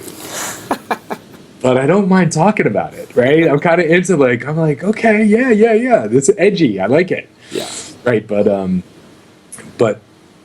I can just think, But this is the thing, right? Having a relationship, whether it's a lover, somebody you're just meeting and want to hook up with, somebody you've been in a relationship with for years, to be able to talk about edgy things safely is a form of titillation. Yes. And will give people the room to experience the titillation, the anxiety, the excitement, and not have to commit to it, which creates a place for people to really consider, well, do I want to actually try it? Right. Rather than creating all this pressure like you have to try this, which keeps people from really kind of easing into it or enjoying it or considering it at all. Yeah. What is this let's talk about maybe a couple, 2-3 steps. I know there are some things that I have, and one of the things that I love talking about, is the I have an idea. Mm-hmm. As the icebreaker. Yeah. So can we talk about that? Because I just love it. Because also we have done that together. Yeah. We have actually used that in real life together. So what Lawrence is talking about is I have an idea is a framework for handling. It's something that I teach around handling awkward moments in general, but also the awkward moment of when you're having a threesome with two people, and it's time for the threesome to actually start. Like the wine is empty, or you've all arrived at the apartment or the hotel room or whatever it is. Like it's time, and then things get awkward, and nothing's wrong because we're all basically 7th graders, in adult bodies now, and the sex is about to happen. So if you're assuming that you've negotiated that you're all going to be having a threesome. And it's time for the sex to happen, or the kissing, or the whatever, the easiest way to break the ice is to say, I have an idea, and then ask for something that you want the other two people to do to you. Now, this is the tough part for a lot of us, because we're like, I'm not good at receiving. Understand, almost everybody on the planet is bad at receiving. Right. So if you focus on one person and they now have to receive, that could make it a lot more awkward and difficult for them. But you can ask for something that you like, something that you would like to receive, and then it'll be easier usually for two people to give to you as a means of getting the ball rolling than for one of them or both of them to have to receive. This is just my personal experience, having had, and this is, just to let people know, I don't keep count anymore, but I've had well over 150 threesomes. Well over that many. And so this is just stuff that I've noticed works better because I'm a dork and I'll split test, threesomes. Like, I'm that guy. Yeah. And so when you can initiate something and get the ball rolling by using your words, and this is where some people will argue with me, is like, oh, but like if everyone's there and we can use body language and let it be organic, and I get it. However, I use words as an assessment tool. If you can't speak up, I need to know that, and especially early on, because I need to be able to hope that you'll speak up in the middle of the threesome if something is going weird, because I may not be able to see or hear you because your friend may be sitting on my face. Right. So, there's a lot there that people who are like masters of reading body language and yada yada yada, like those are black belt. That's like putting on the blindfold and you and your sensei duking it out in the darkness. Like, let body language and whatnot be that level. Yeah. When you're meeting people for the first time, words is a great assessment tool. So, I have an idea, is me using my words. When two people are awkward about breaking the ice and you say, I have an idea, everybody goes, what? And then you suggest, I would love both of you to undress me. Okay, and then you initiate the action, and then you get the ball rolling, and then after they undress you, you're like, I have another idea. How about you and I undress you? And it's like, I have an idea. How about we give each other all massages, or a 3-way kiss, or let's all take a shower together. You're the one initiating the suggestions because you're the person who's watched this program, and you probably have more knowledge base right now than the other two people. Let's just assume that. Yes. So use these tools for good, never for evil. But that I have an idea is, you and I've used it to initiate a threesome. It's like, I have an idea. Like, what? I'm feeling like we're all really connected right now, and I'm enjoying your company, and I think it would be much more fun if we enjoyed each other all naked. Yes. What do you guys think? And then you just kind of let people think about it. Mm-hmm. And if people can't come up with an answer, that's my answer. Right. They can't come up with their words, so it's already treacherous. So, okay, if I didn't get a yes, so let's assume that that's a no. And then what else do you guys want to talk about? And that's where people get weird, or not weird, but they're astonished because they're like, so you just suggested a threesome and now we're talking about books. I'm like, yeah. Mm-hmm. Like, if it was a good idea to have sex, we would probably be talking about sex. But no one wants to talk about that, so I'm going to assume we should talk about something else. Let's talk about books. And when you do it like that and you're just that, not cavalier, but you're just that cool with it. Yeah, absolutely.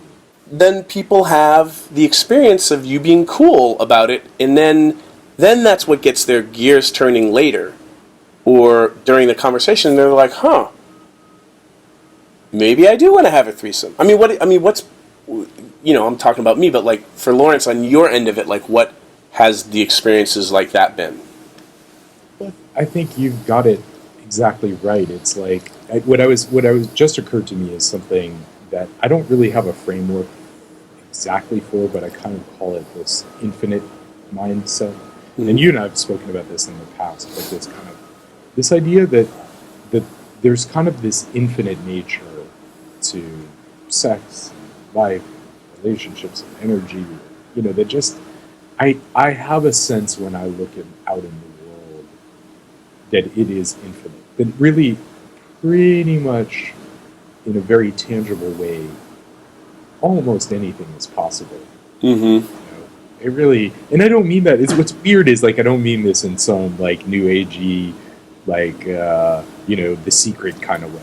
Like, I mean it literally. I look outside and I go, wow, it's a big world. Mm-hmm. And if planet Earth doesn't make me feel that way, then I just look up and I'm like, fuck. Yeah. It's a big world. So for your viewers who are readers, there's a great book called Finite and Infinite Games. Finite and Infinite, not the other way around. By I want to say his last name's Kars. It might be, I forget what his first name is, John or Peter or whatever. And it talks about, most, and this is, I'll weave this into threesomes. Most people look at relationships or sex as a finite game. There's a winner, there's hopefully there's not a loser in bed, but it's either I won because I was able to have the experience or the conquest, or I lost because it didn't happen, I got shot down, she said no, they said no. And an infinite game is where the goal of the game is to continue the play, the connection, the back and forth. And he talks about this brilliantly in his book, and it's a small book. I think he was an MIT professor or something, or Columbia or something like that. It's a great book. So for me, sex and connection, like sex is just another form of connection.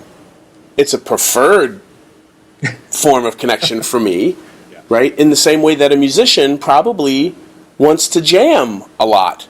Definitely. So when you have other musicians and their instruments around, like, hey, let's jam. And the goal isn't to like play one song and we're done. It's to keep goofing off and jamming. When you look at sex that way and you're really like, hey, you know, if you guys want to jam, I'm up for that. And if you don't, what other kind of connection can we create? When you're that guy around women who may be up for sex, realize that is a guy that most women have never even met. Yeah, that's unicorn stuff, right? Yeah. And so when you're that person and you start coming up with I have an idea, you know, little scripts to just kind of get you out of, you know, 7th grade hell, and then you're having conversations about safer sex and like, well, what do you guys need to feel emotionally and physically safe? And you negotiate the threesome before it happens, not try to have the threesome and then talk about it while you're doing it because you're afraid that the window of opportunity is going to close, like it's some, you know, some storm door, trooper door from Star Wars. Yeah. You know, like, yeah, it's like when you just kind of keep it open like that, and this is why I'm saying this taps into that infinity perspective that you have. Then we're just talking about what would be fun to do. Exactly. With no agenda, because even the talking is fun and the learning. Yeah. Which is the next framework is like I'm just always learning. I'm always discovering. I'm always like, oh wow, that's interesting. You know, it's fun. And this is the other thing, right? And if you expand your concept of what a threesome is, this is also useful, like, ew, like ninja stuff. It's, most of us grew up watching porn and we think threesomes look like that, okay? And also, most women grew up watching porn, and so they think threesomes have to look like that. And that may not be what they're up for, right? So when you put more crayons in your crayon box, you know, rather than, you know, you got the little box with like the 4 crayons and one of them's already cracked in half, like you want the 164 box with the crayon sharpener on the side. Realize that most guys will never jack off with 2 other women jacking off at the same time. Right. So you can be like, most people will never take a shower with 2 other, you know, adults. So when you can be like, well, hey, you know, it doesn't have to look like anything, but what, you know, I have an idea. How about we all just masturbate and watch each other masturbate? Because I think that would be hot. Super hot. You know, and that's kind of like low barrier entry stuff. And again, you don't want to be using it to manipulate people. You got to be like, and I'm just saying, like, I'm totally fine with that. Just that's all we're going to do. I'm totally cool with that. And if we agree that that's all we're going to do, that's all we're going to do.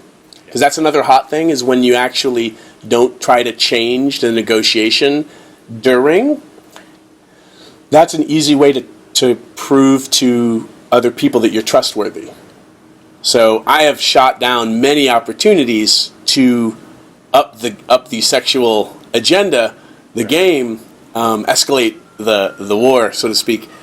And I'm like, no, we agreed that we were just going to masturbate, so that's all we're doing. Like, if we want to fuck, let's fuck next time. Yeah. Which is also great salesmanship. But what I'm telling people is like, you can tell me what you want to do, and I'm not going to try to push the edges on this. And then all of a sudden you have that reputation as being that person. But you can suggest stuff that people would never have considered. You mean my girlfriend and I can just masturbate and we'll watch you jack off too? It's probably something they've never experienced before. And it's a great way to get to know people. And way better than watching Seinfeld reruns, in my opinion. Agreed. And so this sort of ties around and loops around that really, you know, one thing Chris Ryan said in Sex at Dawn that I really enjoyed this one perspective of understanding sex as a social or bonding thing, the bonding aspect, which is really where I grew up on sex. Like, I'm so in agreement with you. I mean, like, I can get to know you through talking to you and going out drinking, whatever, or we can fuck. And, like, you have this whole different, like, Yeah. boom, connection and understanding. And, you share some orgasms together. It's like being out in the field. You're like, yeah, whoa. It's really a beautiful thing. And I just find that I think this is where I really came up, where I really experienced the infinite nature of sex, is that it's like as these walls drop that most humans are living with. I have to live in this box. Nothing wrong with that box, whatever. It's just they're living in that, and then what happens is it becomes, sex and experiences. These all become desperate things. And so part of what I share people and coach, especially in one-on-one coaching, is like, look, I'm going to take you into the experience of what an infinite universe we're living in. Because I think people just don't have that experience. Yeah. But that doesn't mean it's not there. It's No. just our beliefs and our frameworks just prevent us from seeing it. Yeah, and then when you do a little bit of self-work, whether it's, like working with you, getting a coach or mentor, and just also, like, always be wanting to learn, like, geek out, right? But, like, you start to open up those concepts for yourself. You also start meeting people who are like-minded. So no longer are you trying to have a threesome with two people who are in this box. You kind of step out of that, and now you're meeting people who have also stepped out of it. And then it's really like, well, what do you guys want to create? Like, this is interesting. Whatever that is. And that's where life just becomes way more fun. And it doesn't mean that you don't have bad days and you don't have breakups, you don't have a threesome crash and burn. I mean, if I had $5 for those early threesome days, I would have a down payment for a house probably, or that might be an exaggeration. But I had a lot of crash and burns. But it was because I was trying to force something or ignore what the incongruency that was happening, or the person sitting on the edge of the bed rocking. That's a sign. It's a sign. Maybe Something's we shouldn't be doing this right now. Does your wife always run out of the room screaming? Like, what are we doing? Stuff like that. Yeah, it's beautiful. And I think this gets to the thing, and I really want to honor our time here as well. So, but I think that this really gets to the idea that I think you and I both have a framework that just the fun of sex and the joy of it and the pleasure of it and just the journey. I mean, it's just fun. Like, and that framework, my preference is to avoid drama unnecessarily. And I find that, as long as you're talking and you continue the conversation and you're willing to not get the thing that you want, which I totally am. That's the abundance universe, because you know what? If it's not today, it'll be some other day. And if it's not right now, it will be some other time. And, people, I know you appreciate, I don't think you were there at this particular thing, but there was that one event we were kind of having, there was an event space happening, and I think at one point I had, 12 people. There was basically, every hand, every foot, every knee, everything had something, every mouth, I just was like, I think the top of my head, and that was one of the first places. Yeah, anyway, that was, and I'm just like, it was just exquisite and far beyond anything I could ever imagine. And I think there's that beauty. It wasn't like I went out with that agenda. It wasn't like but it's just that framework of just, I want to explore, I want to be open, I want to have fun, I want to learn, I want to discover, and I find that just beautiful things happen, and then we still laugh, like at that particular event. Like, I can still smile and think of just the people. We'll have a conversation. This is now years. This is like Yeah. 8 years later or something, and we can still smile. I'm blushing. Yeah. Just thinking about it. It's like that's the beauty of sex, and to have a life where you get to have a lot of those blushing moments, and to be able to meet people that you've had experiences with. I mean, these are peak experiences. Not every experience is going to be peak experience, but the cool thing with sex is, like, even mediocre sex is still sex, my friends. Yeah. I mean, let's talk about that, right? Hey. Even a mediocre pizza is still pizza. And it also, I don't want to be respectful. It's sometimes, you do have situations go south. Somebody with an abuse background gets triggered, or, and that's okay, because we're humans.